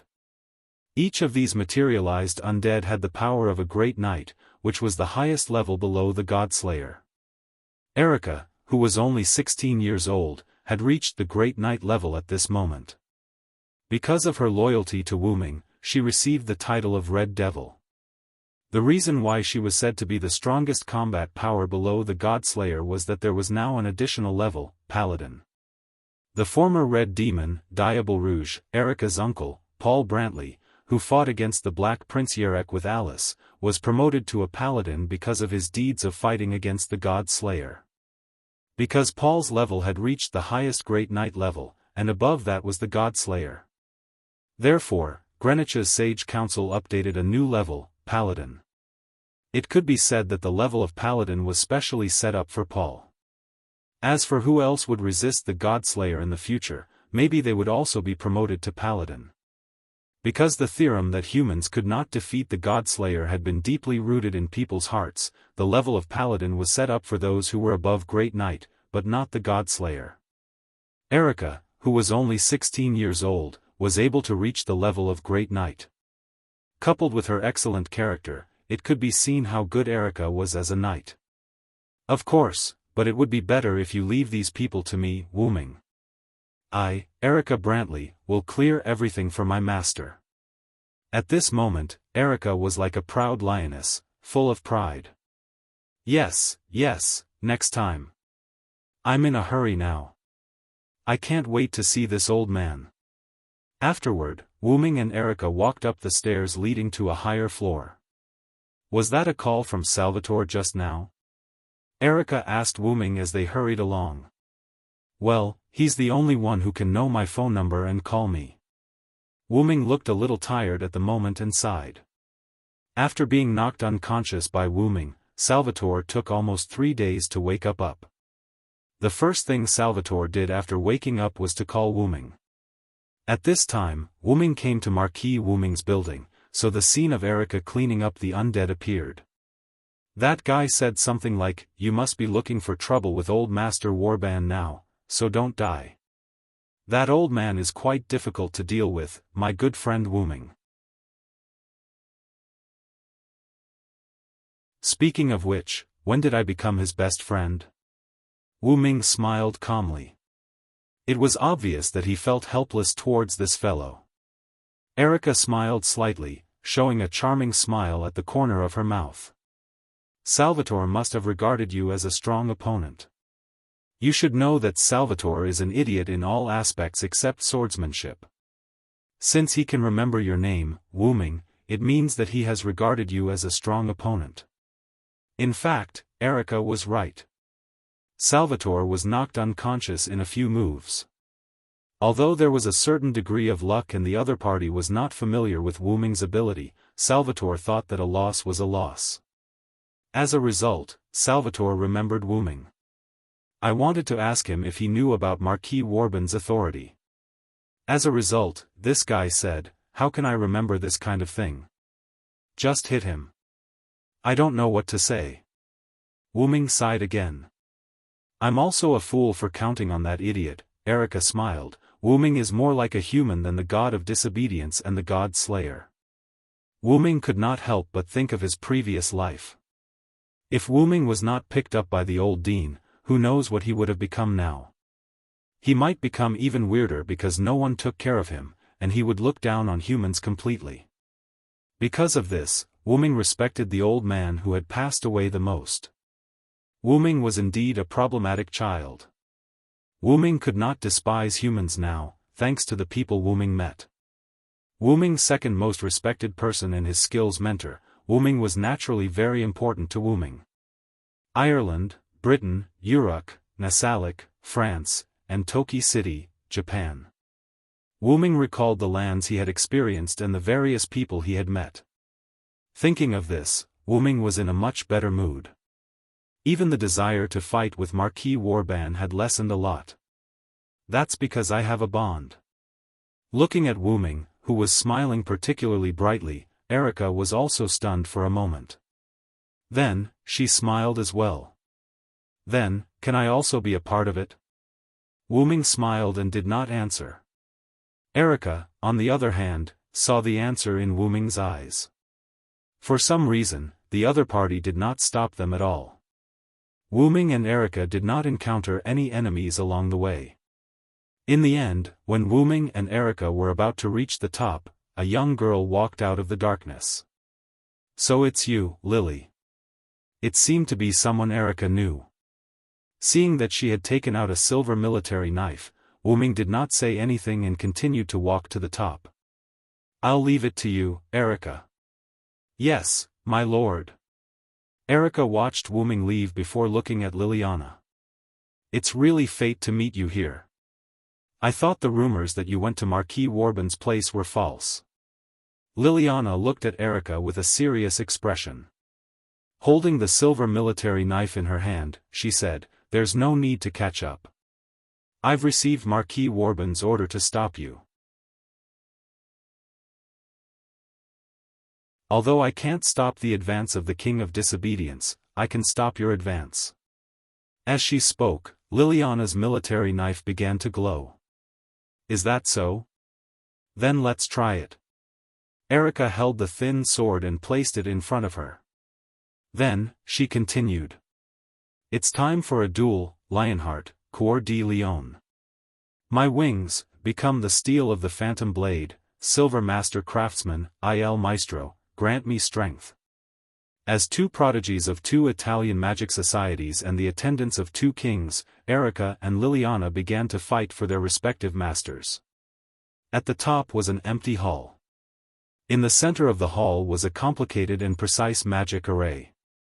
In the center sat a young girl with long chestnut-colored hair and ceremonial robes. In the center of the hall, a thin but shrewd old man sat there. Wu Ming slowly walked to this floor as if he was taking a leisurely stroll.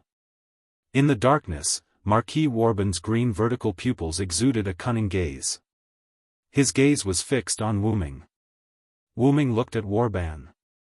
Neither of them spoke. The atmosphere began to become tense. Only the chestnut-haired girl trembled under the pressure of the two kings.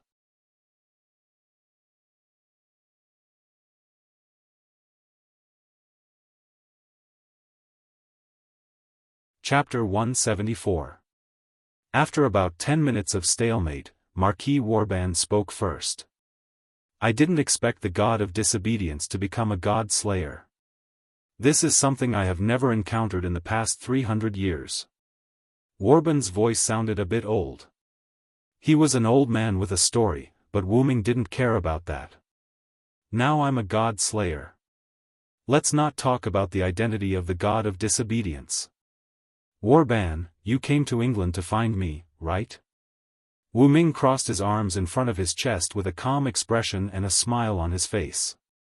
Of course, otherwise, I wouldn't have brought this witch all the way from Japan to England. I am very interested in the Gorgon stone and the fact that you are a god slayer, but I didn't expect you to come to me on your own accord. However, this saves me a lot of effort. The green light in Marquis Warban's eyes shone even more brightly. Warban said and looked at the girl in the center of the magic formation. Wu Ming also looked at the witch. Generally speaking, the Yuan witch was the descendant of the god ancestor. Those girls would be given the highest level of Yuan witch, and generally, they would have the special skill spirit vision. Alice, who possessed spirit vision, was also known as the witch concubine. However, Alice was more like the witch Yuan, an extension of the witch concubine. These magi all relied on their own cultivation to obtain their spirit vision, so their spirit vision was much more powerful than those who were born magi. Just like Alice could see the future for a long time, the witch kneeling in the magic formation couldn't see the future too far away like Alice. But this kind of witch had other functions, such as summoning the god of disobedience. Do you want this witch to use Gorgon stone to summon the god of disobedience? Wu Ming continued, judging from the level of this magic formation and the number of people who can summon the god of disobedience, once the summoning ritual is successful, this witch's life will be gone. Wu Ming's words caused Miss Witch, who was inside the magic array, to shudder. However, Wu Ming noticed her shudder. It seems that our Marquis Warban did not inform this young lady of the consequences. Of course. Marquis Warban stood up and continued, it's just a human. If it's broken, we can just replace it. The words of the Marquis caused Witch Yuan's heart to sink. She no longer had any hope of being rescued. After all, there were two demon kings here. Humph. Is that so, Wu Ming? Looks like you can't understand the meaning of human existence after becoming a god slayer, Wu Ming said sarcastically. Then, I'll take back my words. Wu Ming walked towards Miss Witch. Today, I'll fight you as the god of disobedience, Warban. Wu Ming stood in front of Miss Witch, protecting her. Then, Wu Ming looked at Wu Ming. Let me once again carry out my identity as the god of disobedience and protect the humans. Then, as the god slayer, I'll kill you who protects the humans. At this moment, both the god of disobedience and the god slayer burst forth with their magic power. A massive pillar of magic power materialized above Wu Ming and Warban, breaking through the ceiling. Miss Witch recovered from her despair and looked at the god of disobedience and the god slayer standing in front of her with a trace of doubt in her eyes. The undead king's nest of darkness, the land of the opposite sex, the home of absolute evil. Wu Ming took out the staff of Anziergen from the golden ripples and began to chant an incantation. Marquis Warban looked at Wu Ming with interest and did not choose to stop him. "Show thy 10-layered barrier, and seize the enemy who dares to provoke me." Anziergen slammed the staff of Anziergen on the ground. In an instant, Wu Ming and Warban's vision turned white. When his eyes took in the scenery once more, Marquis Warban found himself on a sparkling, boundless ice plain. "Oh, this is interesting, really interesting. The god of disobedience." Marquis Warban became excited and began to laugh loudly. Suddenly, a piercing cold wind began to blow. This feeling. I haven't felt this feeling of death for a long time. Ha ha ha. Feeling the cold wind gradually blowing around him, Marquis Warban laughed happily. It was obvious that the cold wind could cause harm to him. For the bored Marquis Warban, that was exactly what he was looking for. Wu Ming looked at Warban, who was covered in a layer of frost, but he did not show any complacency. As the one who controlled the inherent barrier, Nasarik's fifth ice layer appeared in front of Nasarik.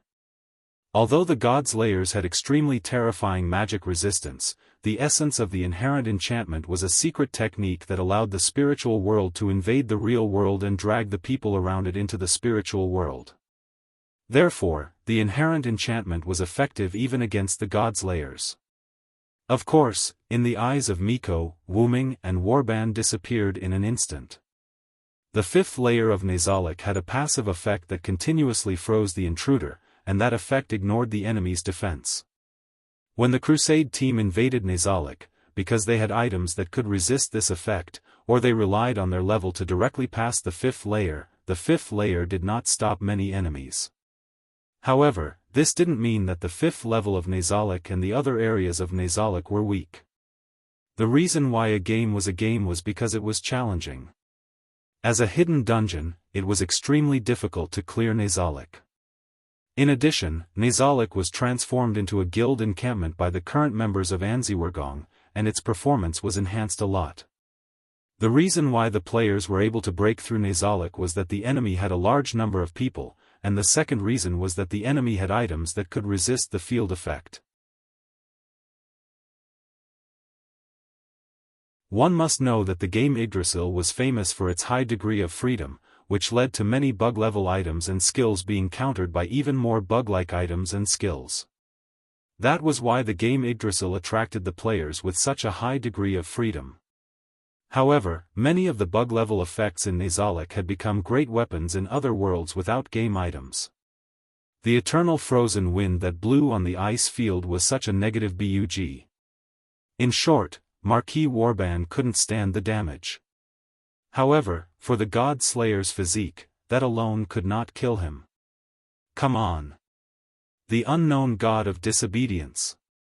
Let me see your power. Marquis Warban roared and turned into a giant werewolf. Some of his hair fell from his body, and he turned into a 2-meter-tall grey wolf with rat fur. Awoh! The giant wolves rushed toward Wu Ming, and their greedy mouths exuded a foul stench. Wu Ming did not even look at them. He gently raised the staff of Anziwergong, and countless white flames instantly erupted on the giant wolves. In just a flash, Wu Ming's wolves were all burned to death by Wu Ming's flames.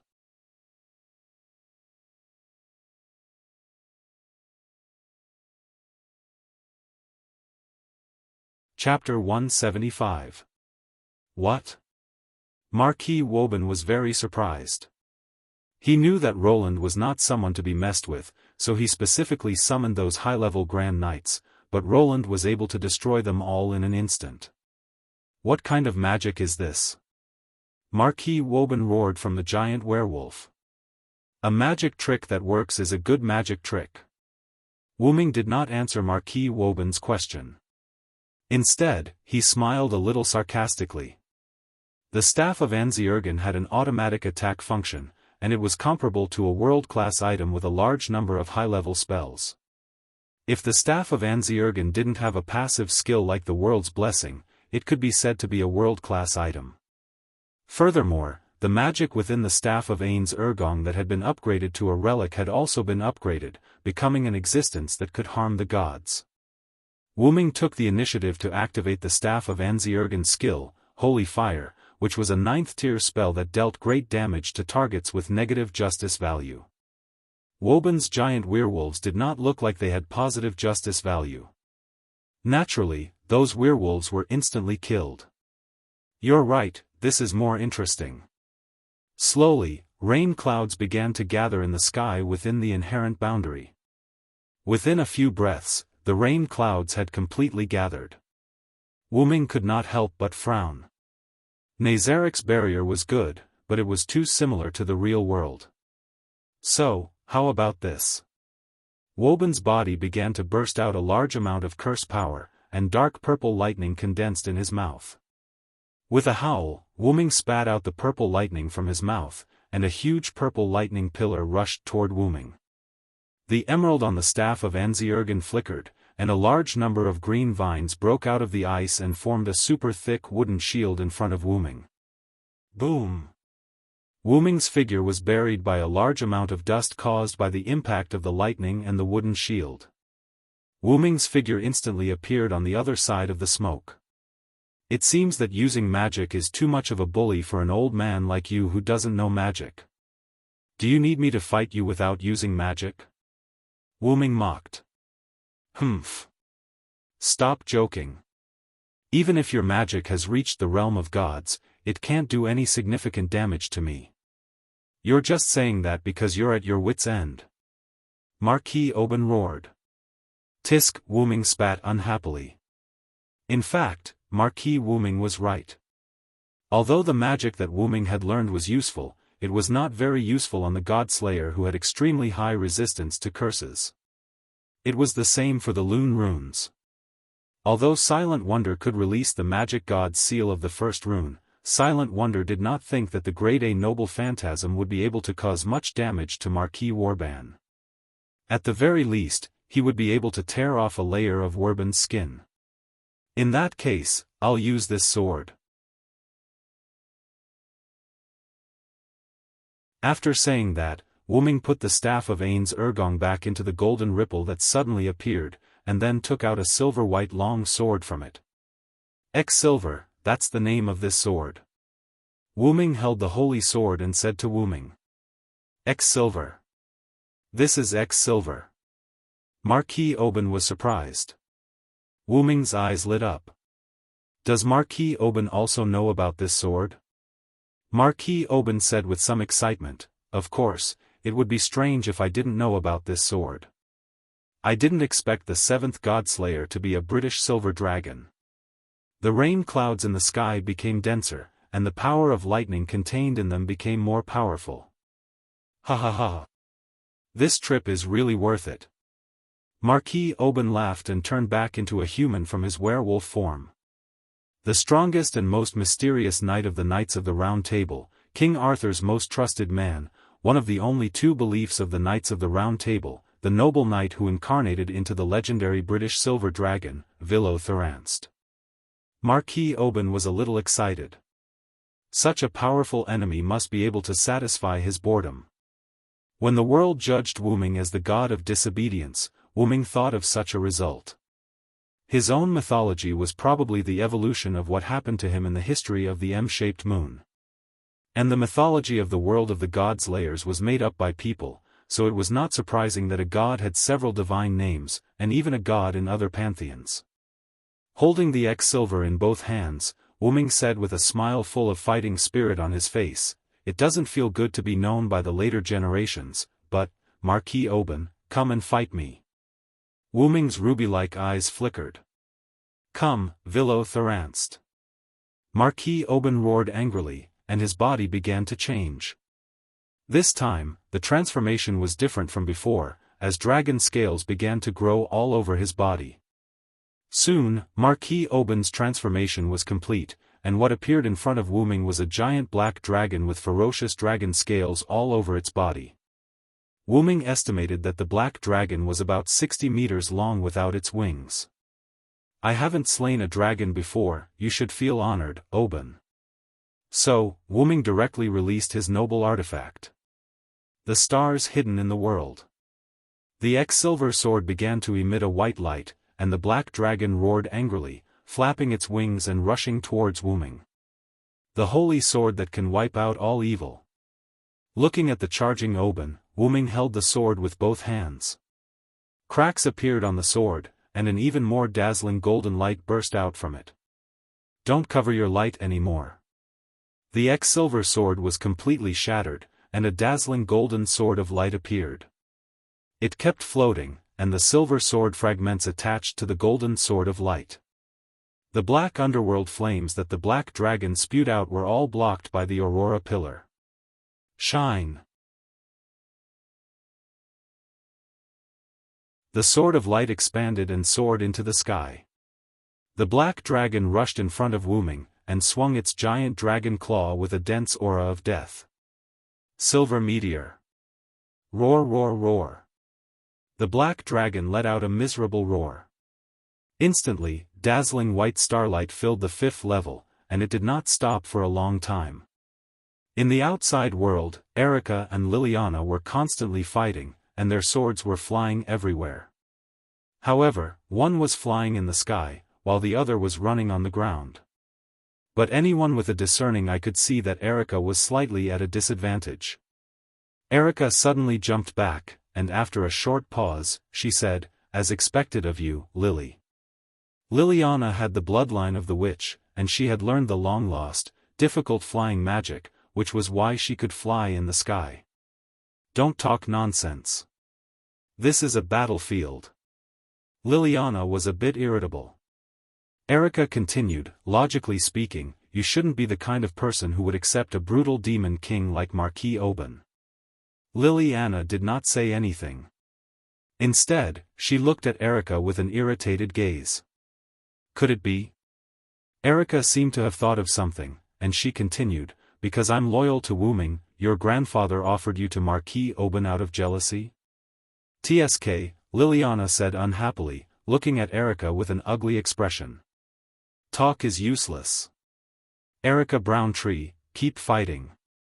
Having said that, Liliana dashed toward Erica in a flash. "Please wait a moment." Suddenly, an old but rather robust voice sounded, "You're tuning in to the Dreamy Chapters YouTube channel. We're so grateful for your support, and don't forget to subscribe to join us on this incredible journey through captivating stories. Your generosity through donations truly makes a world of difference, as it's the primary source of revenue that allows me to expand and enhance this channel for you. Thank you from the bottom of my heart for being a part of this adventure.